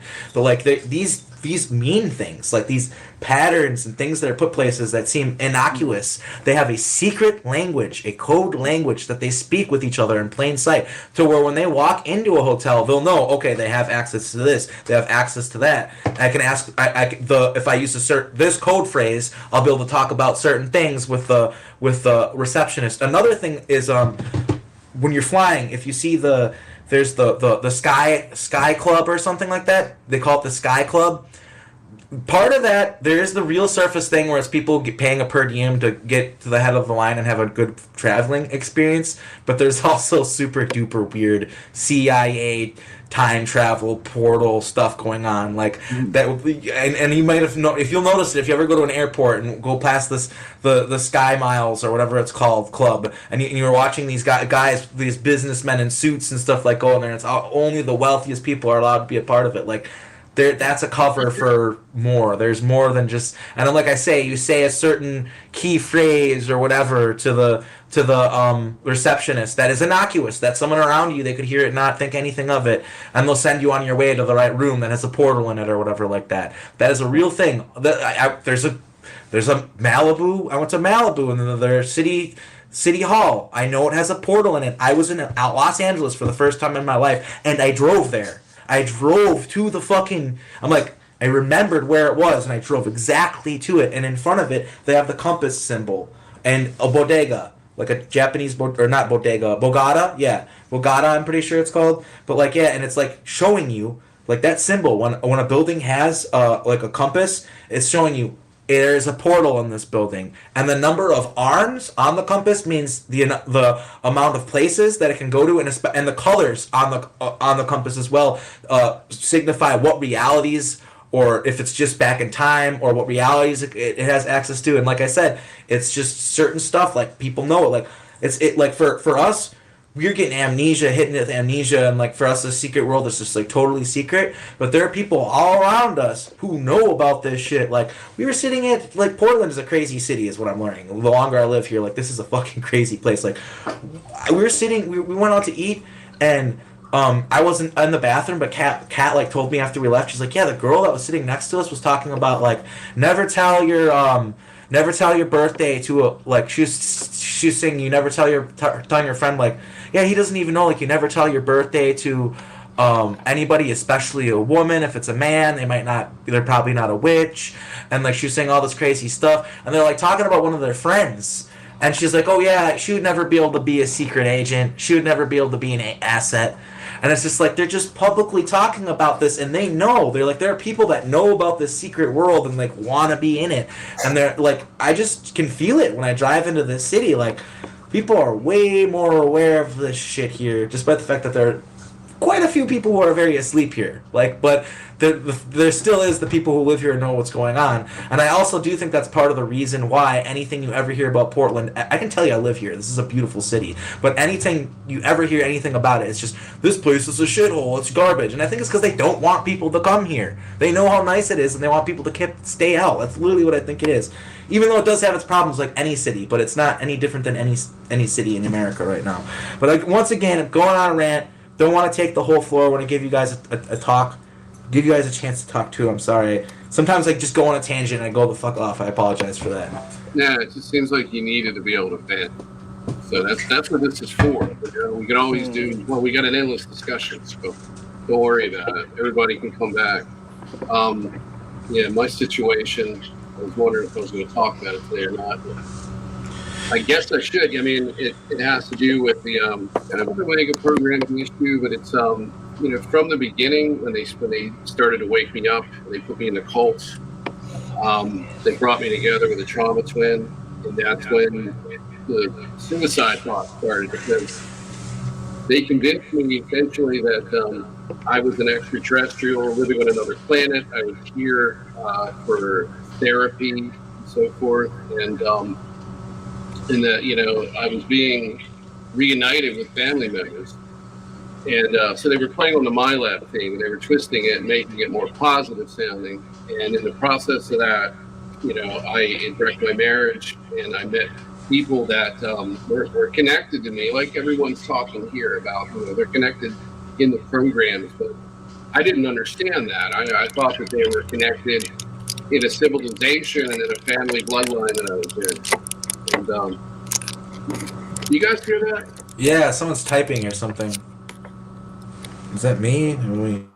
Dan's frozen. That's not. No, I'm not frozen. I'm just okay. Listening. Man, they really don't want any of us talking. Yeah. So anyway, getting back to that, to the rude interruption by the NSA. Pick that keyboard where the sun doesn't shine. Anyway, so yeah, I went through that phase, and then everybody in the cult that I was in there with was suicidal for the same reasons, and they kept us in that state of mind throughout the entire duration of it. When I got away from it, it just intensified, and it drove a wedge between my wife and I. And I was literally living two lifetimes, or actually two lives. I was number one where I was connected to an extraterrestrial entity that was actually V2K. And I was being lied to, essentially, and that was the alien love bite. That wasn't really an alien love bite. It was more or less a handler love bite. But I was conditioned, and they brought emotions out of me, and I don't know what they were directed to, other than this false entity type of scenario. But eventually, it sort of came down to the situation I'm in now, where, and I'm just going to give you a little bit of a summary of it. They've engineered a situation for me to where, I have a lot of difficulty supporting myself because of spinal injury. So now I've got 2 new herniated discs. I got one in my neck and one in my back above the fusions that I had, which has been the source of all of this. So they're using that as leverage. They're promising me healing. They're going to fix me, and they want me to be here another 20 years so they can be used. The thing is what they want me to do. And I'm glad that nobody's here in the house right now, because I wouldn't be able to talk about this. But they're pressuring me through a lot of different through a lot of different ways to leave my wife and pursue another asset in the program. And this is common. Huh? This is very common. I know, and they're playing matchmaker. They've brought emotions out. I mean, 4 years ago, that stuff started to where, I mean, it's been overwhelming to where, I mean, I was crying over my trauma twin 5-10 times a day, but there was more to it than that. There was the trauma of what was going on that I had emotional memories of, and that was causing me to black out when I would get really emotional. And I'd sit there and I'd cry until the room went dark and I couldn't even feel my body anymore. And then I'd come out of it and go back in it again. And this is different. This is more of like it's to a lesser degree than that. But I mean, I feel so disassociated from the people in my life. My son, my wife, my family, it's really, really difficult. This has been something they've done over a long period of time. And they never let in or let on to how long they've had this plan. They've made it into something where it was like a last minute thing, considering all the time manipulation, even if it was a last minute thing in another timeline or another point in this one, it was already observed and seen. So I don't think anything is up to chance with these individuals. They plan it all out one way or another. And so, yeah, I'm in a situation where they promise that they're going to heal me, but I have to do exactly what they want. And if I deviate from it, I get punished. Even if I deviate from it by just, telling them to F off, I'm not going to go along with it. I don't see evidence of it. I get pretty severely punished. And the only thing they've done is remove the remote control long COVID, that I had for a good 3.5 years. And but I've seen nothing else other than some reciprocation on the other end with the other asset. I'm going to try to keep this as vague as possible because I don't want to go into this personal stuff. Nate, would you say though, like, why not call them on their bluff in some ways and be like, seriously, like, I'm sure as much as I'd like to, my life means something. I mean, you have a lot more to lose than I do here.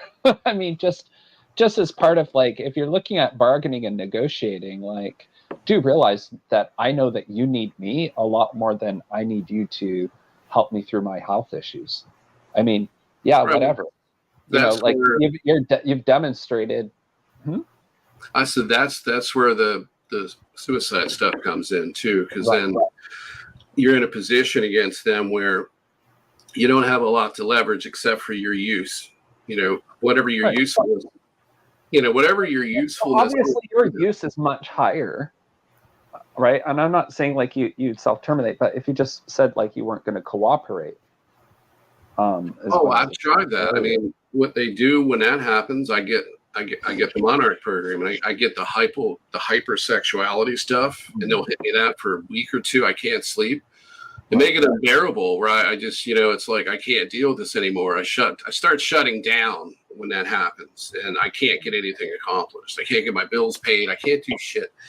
And they take me right to the brink of losing everything, and then right back again. Meanwhile, they're giving me positive affirmations, and they're telling me that, I need to follow what I'm being told to do. I need, this is a plan. It'll be better for me in the end. The person they want to put me with, I clearly identify with a spouse that I had before I was even here. And it's extremely, extremely painful. But, you get into the situation where it's like, here's the problem with me right now is that I don't know if they're being honest with me, and I don't have no leverage other than the whole suicide thing. So I threaten. I don't know if that's just it. I mean, just not doing what they want. Well, they make it impossible at that point because then they attack my health again to the point where, I mean, it wouldn't take much for them to prevent me from being able to walk for the next 3 or 4 months. And that's happened before. That's how bad it gets. Mm-hmm. So the question, Nate, is why is this consent required then? The consent here's what they explain with that is they want me to go along with this because it causes them less problems. It's as if the altar and the other thing that they said too is this altar that's come through, and it could be others, but I know it's one because he's addressed it directly with me, that the treatment that I've gotten throughout my life was so deplorable that when he found out about it, he began resisting, and essentially he was giving them ultimatums is what the handler said, as well as what he said to it, to a certain degree. They don't allow him and I to talk very much because they they hit us with tech, and I've noticed that when he comes into the picture, like the last time I talked to him, I was right in the middle of talking to one of the handlers, or I just finished, and I went to say something else, and then he pops in and says, "Why are you talking to them? Don't ever listen to anything they say. Don't believe them. They're liars," and so forth. And then he would give me some information, and basically tell me that we're getting out of this. But also, too, he said that, if we don't, there's a way to get out when they come to take you. There's a brief moment between the time you're terminated physically, your physical death, before they can pull you out of your body, that you can get out. And most people get tied up and get held up in the confusion of it and get caught because of that. But it's like a brief moment. Now, I don't know that that's true. I've threatened them with that, the handlers, and they say, well, your alters are programmed too. So, think about that. And that's more or less telling me that I'm being lied to by another version of myself, and it could very well be the case. So this is the way I look at it, though, Nate. At the end of the day, and like I've said it before with you, but they have the entire power of the state, of military, of unlimited resources to throw at you, and yet they still can't get the compliance they want.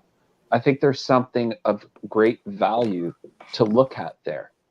Like, what's wrong with you guys? Just little old me versus you, and you still are having such a hard time. What's really the deal here? I think with the deal, because I wonder how much of it, honestly, is just a lot of incredible amounts of psychological manipulation as well. It's conditioned. I think it's the main thing to always keep in mind with any of these things. Yeah, right? But a lot of it is also, it's to do with the deep programming, and it's to do with the implants. And it's to do with the control they have over the different alters, that we have. And there are some type of contracts in place, and they're quite difficult to get out of those contracts. And these contracts, I believe, are, like you said, Dan, this has been going on a long time. This is not, MK Ultra and all that. This is nothing new. It's been happening a long time. It's only now that they've, basically cottoned on to how to, use this psychology and this science and with this technology to control assets, to control us from birth. So it is difficult. It's not impossible, but it's difficult to get off of them. Or for the contract. No, obviously, we're all still dealing with it. You gotta hear this. And they use the programming, don't they? We're heavily targeted through the suicide programs.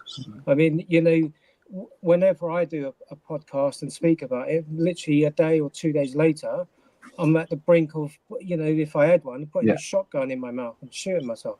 Right. It's like really fucking difficult. They fucking took like everyone on the projects, they took everything from me. And and you're fighting a battle all the time, every fucking day. I know. I hear. I totally sympathize with anyone here dealing with that, because I do as well. Like, it's hard to understand. I like to get into the minutia of some of it, though. Like, like I've dealt with it for over, 30 years now, 35 years, like suicide programming and things like that. So I just want to, like, just as a YouTube thing, disclaimer here, like, everybody obviously get counseling, seek help, never do this as a thing. We're doing this so that we can help people so that they don't commit any self-harm. Well, this is anti. The resources to help you, because we're not condoning that in any way. We all are doing this because we deeply care and don't want anyone in our community to do that kind of thing. And that is the unfortunate truth, is there are people who do follow through with these things, and also just even self-harm in general. I've been dealing with that. I've been punching myself in the face, and it's not me doing it. That's scary as hell. Yeah, so they make you do it to yourself. They actually did that to me just a few weeks ago. Yeah, it's not fun, and But, whether It's- it's bad or it's scary for anybody else around you that sees it too. It's like, what the fuck? This person's just beating the shit out of themselves. right. You can't explain that. it can happen too through things like you mentioned, like the hypersexualization type of thing, Nate, that can occur, and then you couple that with, say, then the person combines that with a drug bender, right? And now they're like really completely spinning their wheels. It's Right. amazing how it can elicit very unusual behaviors in this person, right? Like things that are also even comforting behaviors to people. And there's just all these types of programming. Like a big one that I am working really hard against presently is against the nomad programming, which is the one of just like constantly like starting up, building, and then tearing down and then restarting again, because I've been in that cycle for Wow. 25 We've 30 got that in common. We've got a lot in common because I've got that in common too. I've Right? lived so many different places. It's crazy. I've never lived across the world like in a foreign country like you have, but just been all over the United States, really. Mhm. So that's a big one I heard about years ago. So like right now, my big challenge is to get to the 2-year mark of living in the same place for 2 years in a row. I haven't had that in over 30 years. You know, and living across 8 countries, working in them, and everything else too. Like it's a really hard thing, because Canada's a big trigger for me. Like being here at times is extremely oppressive. I all the things that you guys mentioned, like whether it's Don or you or Michael, I mean, Nate, I encounter the same things, and it's sort of in my face, right? Like there's a military building just a few blocks from where I live, and totally nondescript building. And I totally know that has significance beyond just being some, nondescript building. This is beyond just a regular one, because it's not even listed as such. It's just got a crazy coat of arms on it with a logo in Latin saying, "So we go to the stars," when you translate it from the Latin. And that's just like right up the street from me, right? And so like being That's here, insane. yeah. And like it's got like the crest, and it's got the double-headed eagle and the whole bit, like this is, and it's just a plaque, and it's got all these security cameras and no windows outside of it. And it's in this small town here, and it makes no sense anything like that exists, right? So we deal with it. So like, but sometimes it's like dealing with a bully. You've got to confront the bully. Like Dawn was great with what she did, like like getting the information, like taking the pictures back. Like, yeah, you know what, I'm not going to cower. Here, you assholes, I'm going to take pictures of you now. I'm going to do this. I'm going to collect evidence against you. I'm going to like have like a good diary and a timeline and stuff like this, so that you can't try to confuse me. And I've been in that position before. Like you mentioned people living in your building. Like the one time I was under intense observation in Mexico, and I was going through a lot of things like the MILAB stuff, gang stalking, everything. People above me were living there, because it's sort of like a, sometimes you have short, like long-term tourists living in these places. And I totally knew that these people were there for the purpose of watching me, and they were performing like black magic and everything on me. I went upstairs to confront them once, because they were doing all this stuff like flooding the floor so it would leak through the ceiling and go all over my apartment while the landlords were out of town for a while. And I went up to confront them, and I saw they had, and the one guy I could tell right away, evil as anything. They had a mirror that was, it looked like it came out of like the court of Louis the 16th or 14th or something. It was all gold, giant ass 9-foot mirror that totally was out of place in the room. And I'm like, oh my God, these people are more evil than I thought. They're using that as a portal. I knew like right away, right? This kind of thing. And so like it becomes very weird, like you were saying with, I'm sorry, I'm sort of jumping around here a bit, but so I'm trying to look at the types of programming, even the nomad programming, the suicide programming, right? And they all sort of overlap and work with each other in different ways. So it'll be like the job, and then issues within that, and then suddenly, or that happens, and then it does the finances, and then the next thing you know, it's like your social situation explodes, and it'll actually just sort of like detonate every aspect of your life at the same time. It'll just be like, let's set them up, and then let's tear it down. Set it up, tear it down. And sometimes it's, our choice or whatever, but what I try to do now is like, so now I fight it, and I'm like, you know what? I'm not going to play into this. Like, I'll sort of see like the program's trying to execute, and I'll just like try to go into the observer mode and be like, I'm not playing that game.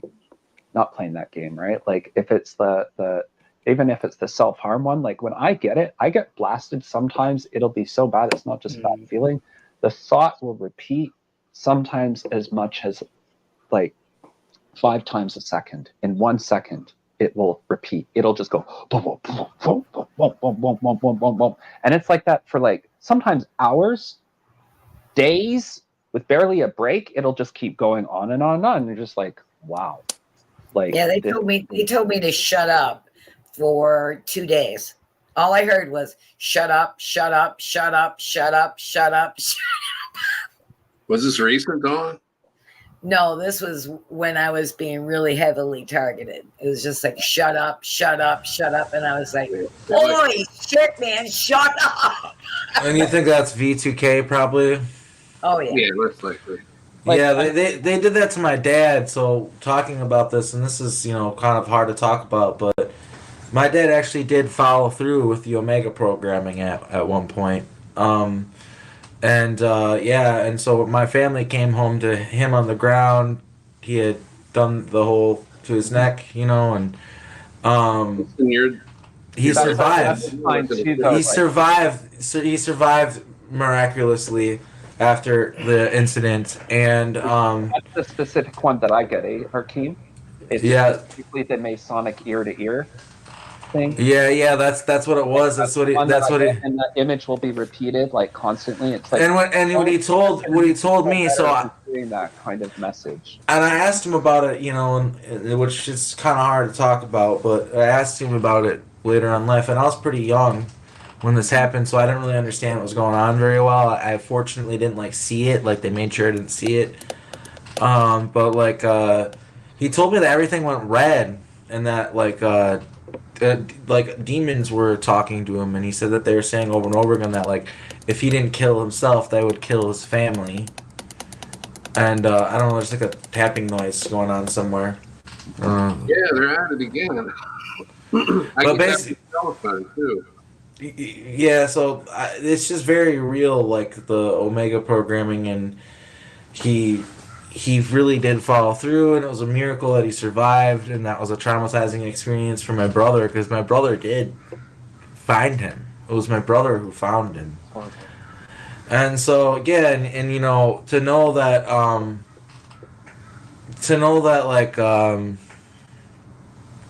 my dad was that thing happened where he could have died. That was there's somebody behind that targeting him. That just totally well, that could be done too from the actual ritual abuse as well, right? I mean, I think specifically that there's the different types of Omega programming are telling you which kind of program is involved too. For me, I think the one with the throat thing is a very, it's definitely dealing with the more Masonic side, because this is sort of related to if you reveal the secrets. So I want to sort of tie it in with that, right? So I know with the Mormons, their temple ceremony and part of old Masonic ceremonies, when you're going through the secret rituals, you are sworn to secrecy upon not only death, but death in various variety of manners. And one of them is, of course, is that may you do this one, draw a joker face on your neck, shall we call it, and that's specifically for people spilling the beans, talking about things. So which is what he was doing. This is the way you want to. This is the way you would hurt yourself. A lot of people understand if you're going to, it'd be a far more effective means would be a firearm. And that's what he was doing. When I came out publicly, he has a twin sister, and she lives in a different state I don't see her as much, but she reached out to me and she told me that she's like, yeah, I remember like Kurt started talking about like aliens and like being abducted and all this stuff, and I kind of believed him, almost like it kind of made sense. But they started talking about like Jesus and thinking he was like Jesus and all this stuff and God, and I think that was the V2K. That's very.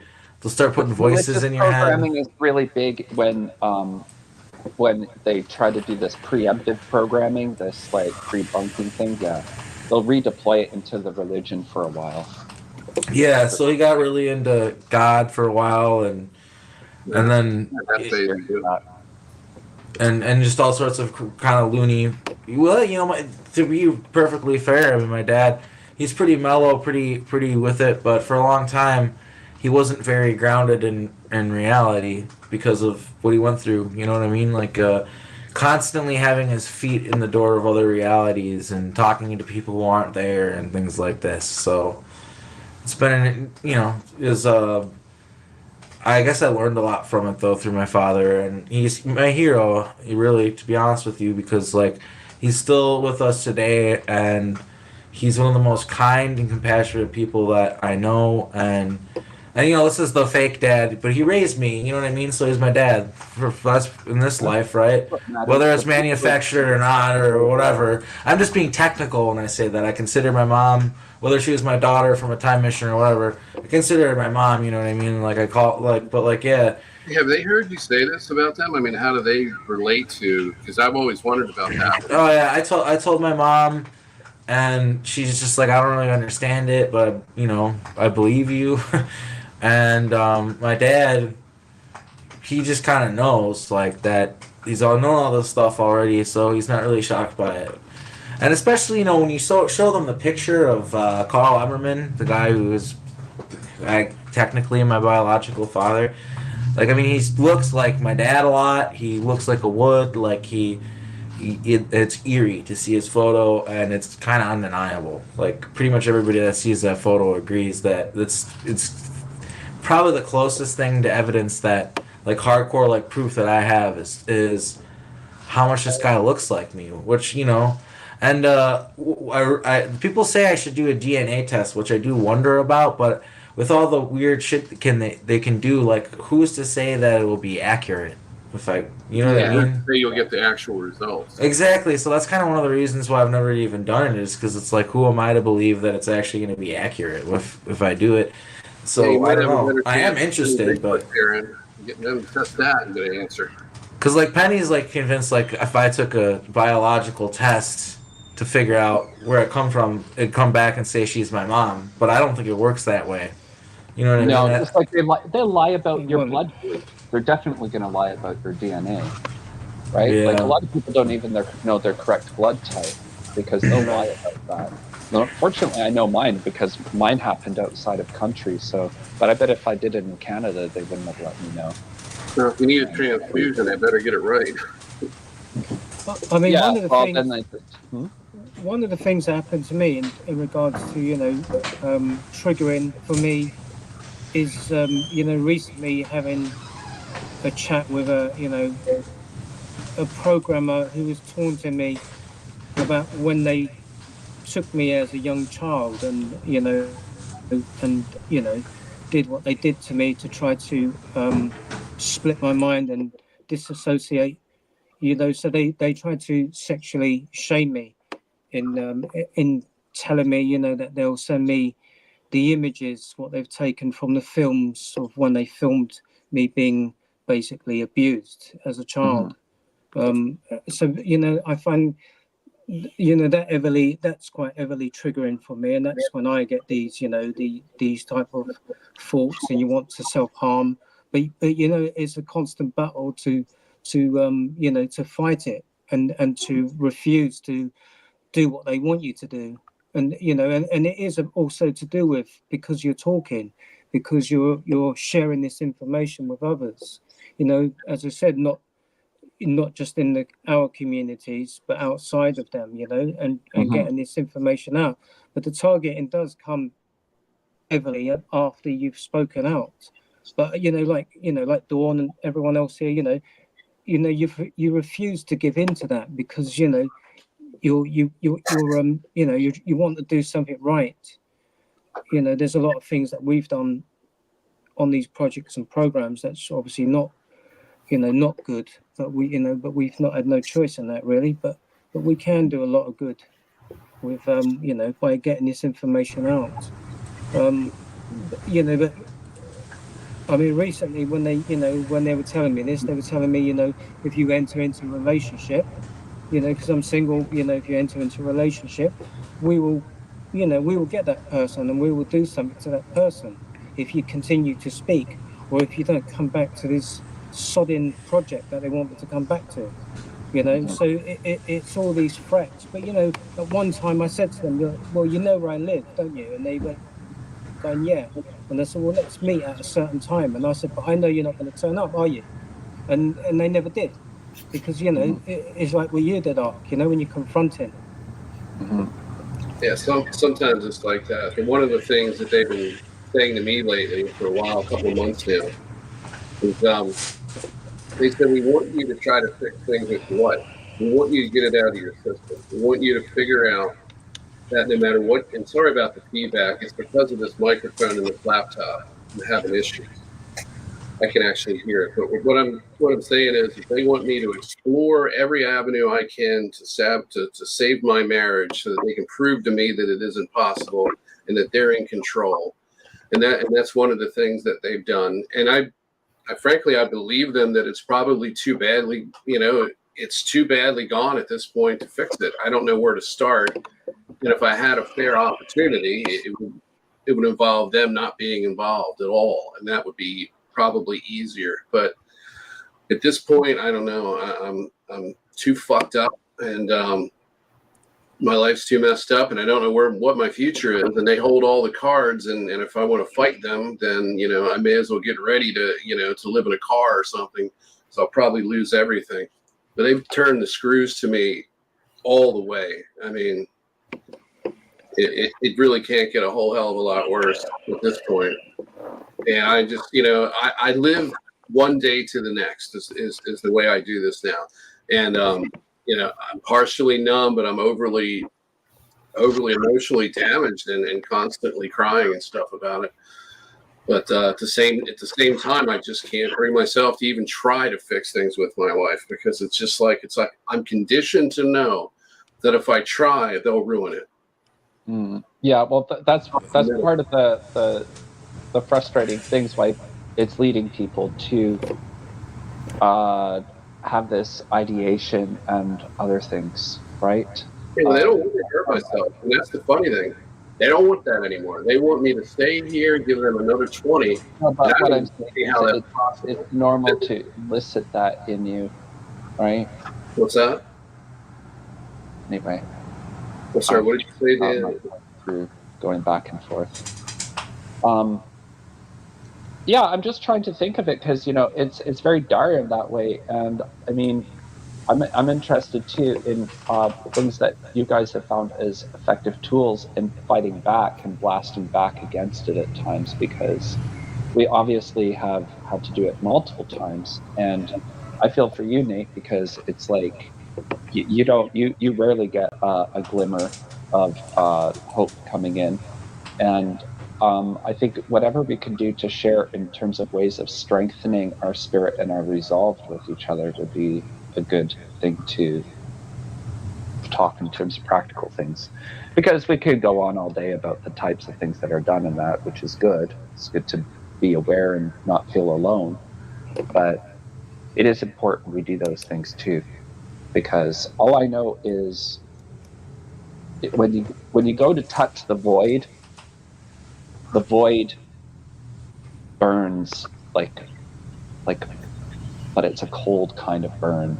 I don't like touching the void myself. I really do everything I can to not touch that. So what do you guys do? Well, Dan, I know that what worked for me, because I just got tired of their constant harassment.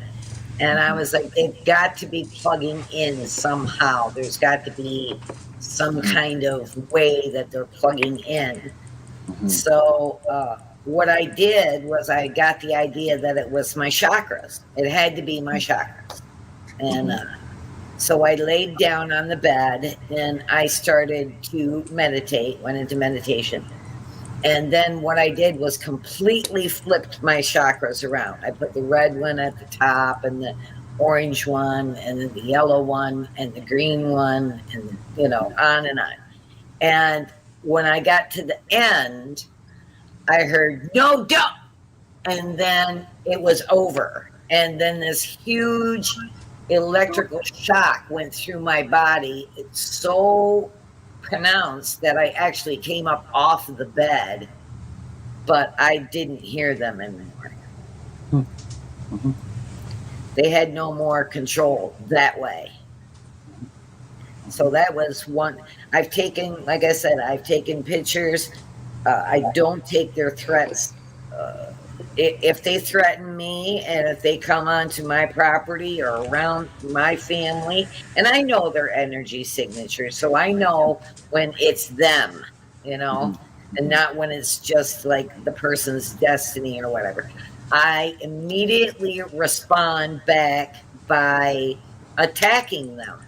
And I do not show any mercy. You know, they don't show any mercy. They didn't show any mercy to me. I am not going to show any mercy to them. And I am a warrior. That's what I am. And that's how I go in. And then, of course, taking all the physical evidence. When I started taking physical evidence and keeping it stashed out of my home, you know, into a safety deposit box, that really helped too. And then gradually I just, you know, my altars, I blended them into myself and I began using their abilities because That's called integrating your altars. Yeah. Yeah. And that's what, and so if one was telepathic, I would integrate that one. And then I could use telepathic abilities, you know, and that's. So I like what you're saying here, Dawn, is you're saying like you had to go within. It was sort of like the challenge was so great. You had to find whatever resources there were. And that's what helped you innovate techniques to adapt to the fight in a way. Yeah, yes. And they do not. I think probably all of us have done that, our own things that have done that. That's why I'm interested in it. Yeah, that's the last thing they want is for you to go inward because then their plans backfire on them and you start using, you become empowered instead of them taking your power. You become empowered and then you become incredibly dangerous to them. And they will back off hoping that you will too.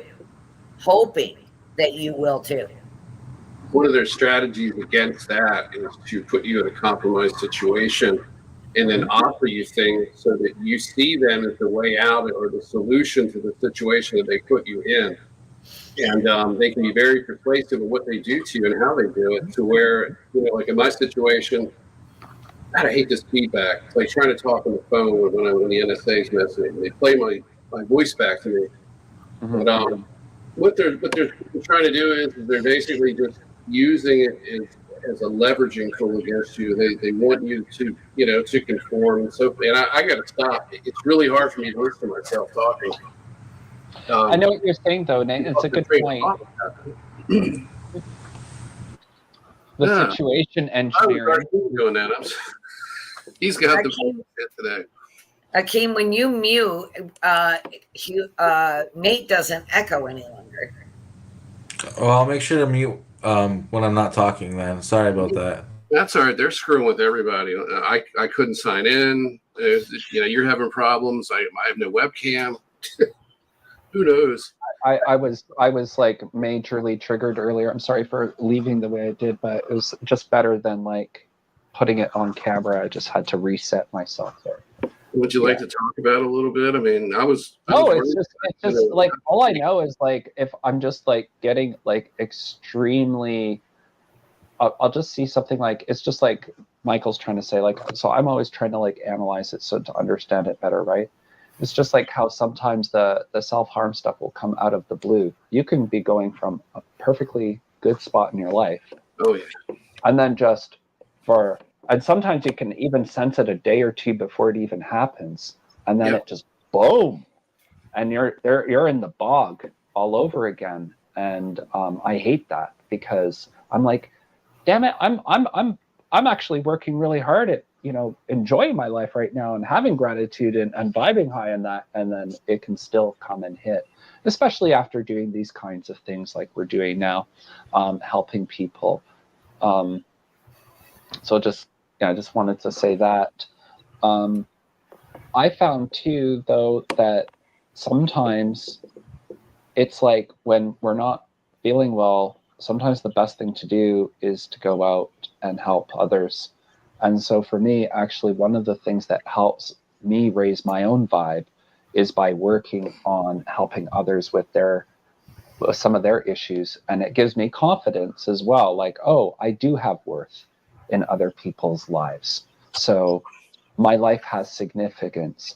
And then I realize I have different talents and abilities, and I get confident with my talents and abilities. And it sort of makes it easier for me to feel that I have a chance of working on healing myself. The thing like about the triggering earlier is one thing I've really tried to practice in the last year. It's the same as like we were talking with the nomad stuff earlier.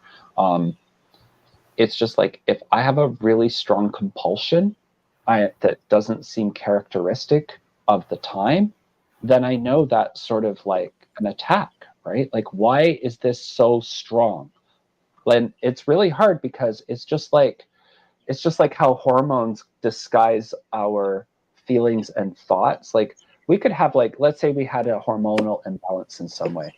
It could unnecessarily cloud our way of thinking, right? So we do have there's the remote influencing things that go on, that whether you were looking at it as psychotronic weapons or it's just post-hypnotic things or anything else that's going on to just trigger you. And sometimes, like, rather than let myself get caught into those dramas, though, I try to see how far I could do it, but observe and then just sort of detach and reset if I can, and then come back at it, and then just sort of stop the I notice that you tend to get a lot of the stories coming at you. The thoughts will come at the same time as these highly irrational emotions that are just sort of really coming to the front. So yeah, I think sometimes learning that we can be, they've done a very good job at making us our own worst enemies. And so this is hard because it ruins our reputation to our family and friends and other people, because we can get hit with triggers that elicit different behaviors and speech and things that we'll regret, irreparable repair sometimes, right? And then you just sort of have to reset and be like, no, that's not the case, and like really reaffirm it with what you know to be true. I don't know if that's a ramble, but I hope that was helpful. It made perfect sense to me. You know, and I get excited. Like I help people, and I'm like, oh, good. Like that person feels a little better, even though I managed to like get somebody to like laugh a bit or anything else. Where we are when we connect our hearts, it seems to be a way that we can beat them. And like even when we have these panels like this, we start to combine. And Don, you were talking about the chakras earlier. Like we combine, like, because the heart, that's the thing that does the portals. Okay, that's why they can't do this shit easily. That's why they need us, because like the heart is the thing that creates the portals. Pineal gland can deal with the astral realm and everything else, but the actual quantum jumping and everything else occurs through the heart. The heart is everything. So if we work through our heart energy and network that way, I think we can help heal each other too. I think that's what needs to be done more. And that comes through compassion. And if we have, like, I've done it before where I've looked at it this way, and it's a good construct I've created, is I'll look at it and say, like, if there was 5-year-old me, let's say there's grown me goes to meet 5-year-old me or 7-year-old me or whatever, another version of me that's younger, would I be hard on that person, or would I have like so much compassion for younger me? And how excited would I be to meet that person and want to be encouraging and nurturing and that for that being, right? So if I would do that to myself at a younger state, why wouldn't another version of me have the same compassion for myself? So I think some of this comes to learning to how to have compassion for ourselves. And if we have to create a thought experiment, like an older version of you comes along, is like, hey, buddy, you're doing a good job there. Don't worry. Like, proud of you, doing great. Think of that other self. That's like your higher self, and it's really wanting you to be doing well. And I think that's a great way to like help visualize how we to have compassion for ourselves and appreciate who you are in the moment and have compassion, but also in a way where we're trying to bolster ourselves up at the same time. I don't know if that's helpful for you guys, but that's one thing that I've used. Yeah, it's an exercise I haven't done, but I have noticed there's other parts of me that aren't hijacked that appear to be influencing me and trying to get me through this, like trying to get me to catch up. And I've said to Arkheim like 2 or 3 times now, I said, I feel like we've already done this, and it just constantly feels like that. And when something falls into place and several variables come together to make that happen, it feels like it just fell into place, but it's not the first time that it happened. And it's a strange experience. Anyway, I just wanted to add that. But what else would I wanted to say? I'm good for a moment. I just had to gather my thoughts. Yeah, it's messy. This stuff, right? It gets really messy. I think it's a good show. I think it's been a really good show, by the way, Arkheim, because you know what? I think we've really shown a lot of the emotional vulnerability and messiness to this stuff, and it's good because. Yeah, I think that's kind of turning what this is. I think that's what this is turning into. I think the idea was kind of to collaborate, testimony, unify our community more, and maybe we'll end up with that as a byproduct of this. Who knows? But I think the main thing is we're just talking, and it's just nice to talk. And I feel like even if we had this conversation without an audience, like it'd be great to have these conversations. But I think the fact that we do this publicly, it seems to help people, and I think that is a powerful thing, and that we should all kind of be happy that despite all the things we've been through and maybe a lot of the experiences we've had, we're essentially starting to swing the pendulum in the other direction. And I think that we are creating positive change, and I don't think that being defeatist, helps. Like, we have to remain positive because that's the only way you can win, is to believe it's possible. So, I guess maybe that's the note we can end on. Yeah, and I like what was said earlier though about why we do this, because when you feel like you have nothing and no self-worth and they've taken everything from you, and you participate in this and you see that it's having a positive impact and it's helping you and it's helping the people that you work with when you do it, for me, it gives me something to look forward to and something to hold on to that's a part of myself that I think I'm trying to take away, which is who I am. And yeah, to see that I've gotten people like inspired, to see that I've gotten people that, I'm sure there's certain people who, due to the work that we're doing, have become public themselves and realized that they are also in these programs and things like that. And then they also start coming on these shows and giving their own testimony and filling in their own pieces to the puzzle, because we all have our own unique memories that kind of help paint a more clear picture, more and more concise picture of what really happens in these programs. And so I feel like that's also maybe a little bit about why we do this show. But to wrap things up, I would really just like to give everybody else the floor to let people know where to find them, or like what projects they're working on, etc. Like obviously, Michael, you could tell people where to find your book and stuff like that. So yeah, if you guys want to just like kind of let people know where to find you. I was just going to say, I was going to say, we always have to remember, despite everything that's happening to us and all the fear that is, that they try to push on us, we have to remember that we're incredibly powerful individuals, and it is about raising your vibration, and sharing.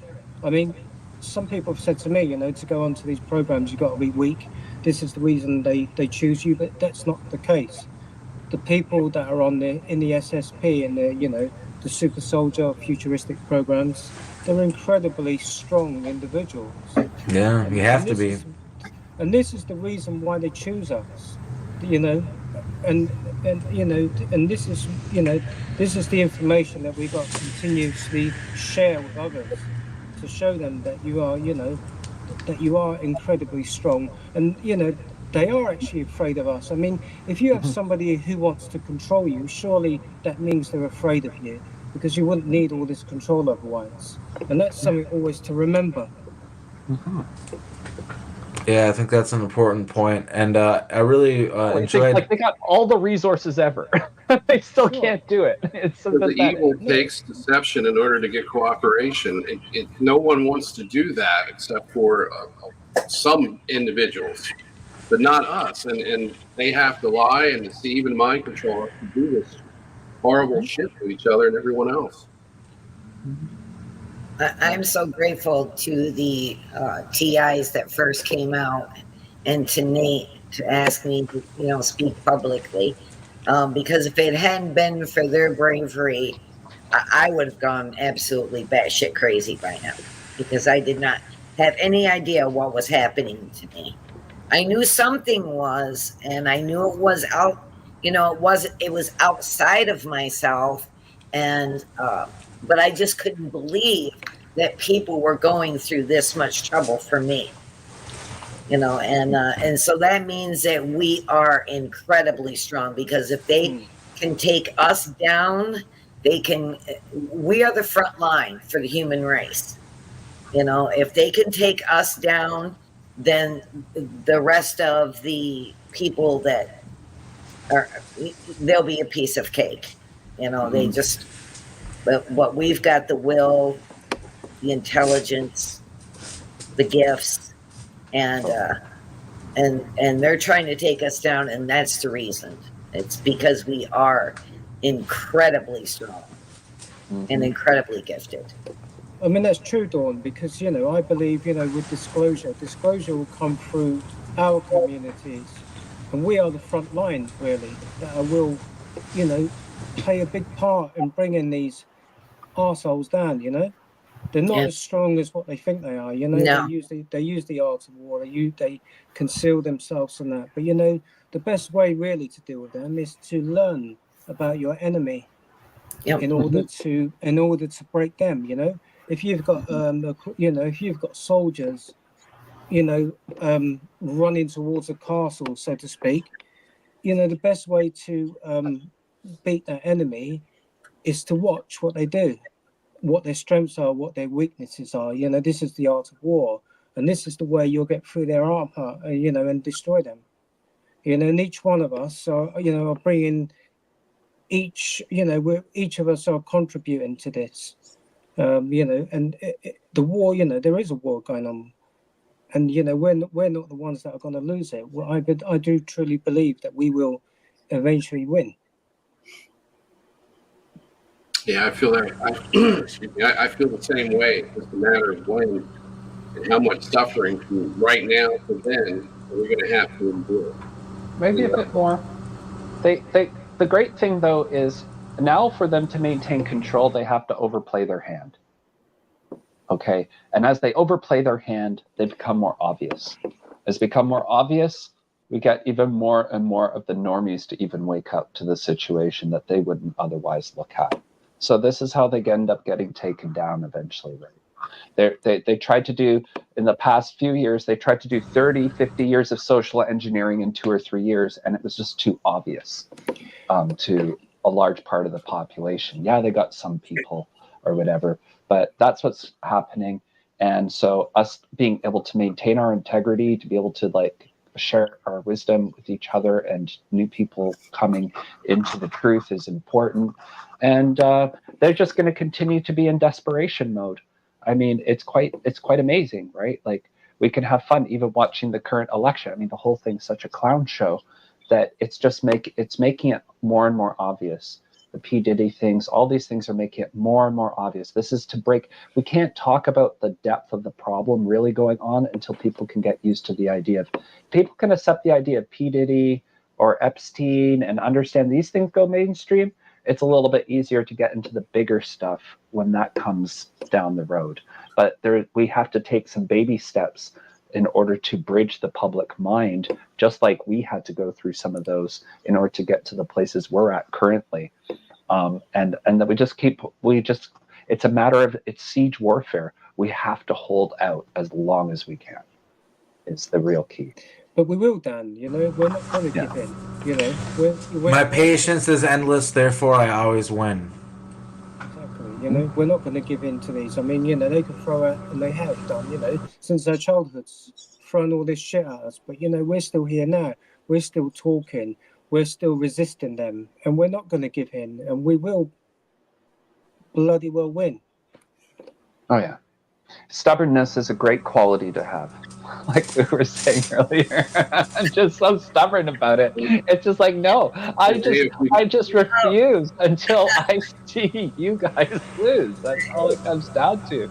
And it's just a battle of a will. Like if you've ever had a staring contest with an animal or a child, like you gotta know, it's about how long you can maintain that stare, and you gotta be able to maintain it and have it and focus it, and you will beat it. But if you break away your eyes, if you're the first person to break contact like that, they've won. So it's so important. We just remember it's a staring contest, and our eyes are getting watery at this point, and we're starting to tremble, and we're barely able to hold it. We want to blink, but we can't, and we just got to keep it, and we're there. We're getting close, So I just want to put some good positive energy to the end of it there as well. And in order to do that, Dan, we have to work together, and we have to support each other. So for now, this is like a group therapy podcast, but it's going to turn into a public square soon. And then it's going to morph into different things. And that was the vision I had. So I want to thank everybody for being here and being part of this. And thanks to Arkheim and Kat for, for hosting this whole thing. And I may have come up with the idea, but all of you are making it happen, which is, absolutely awesome. And an idea is useless if it's not executed. So, and I think this is the right time to do this. And it's at the point where not only in society we're at the point of self-destruction, but our community's a total wreck. And we need to come together and heal each other. And thankfully, we're actually getting a start at that. And I see this as one of those starts. And it needs to increase. It needs to be propagated. And we need to do it across the board, privately and publicly. I got tired of having conversations like this in private. And I thought it makes better sense. If we can handle our issues enough to talk on camera, then we can help a lot of other people. And I want to thank everybody for being here today to do that. Thank you, all you guys. I appreciate it. Thank you, Arkheim. Yeah, I definitely need to have you guys on the show at some point. Yep.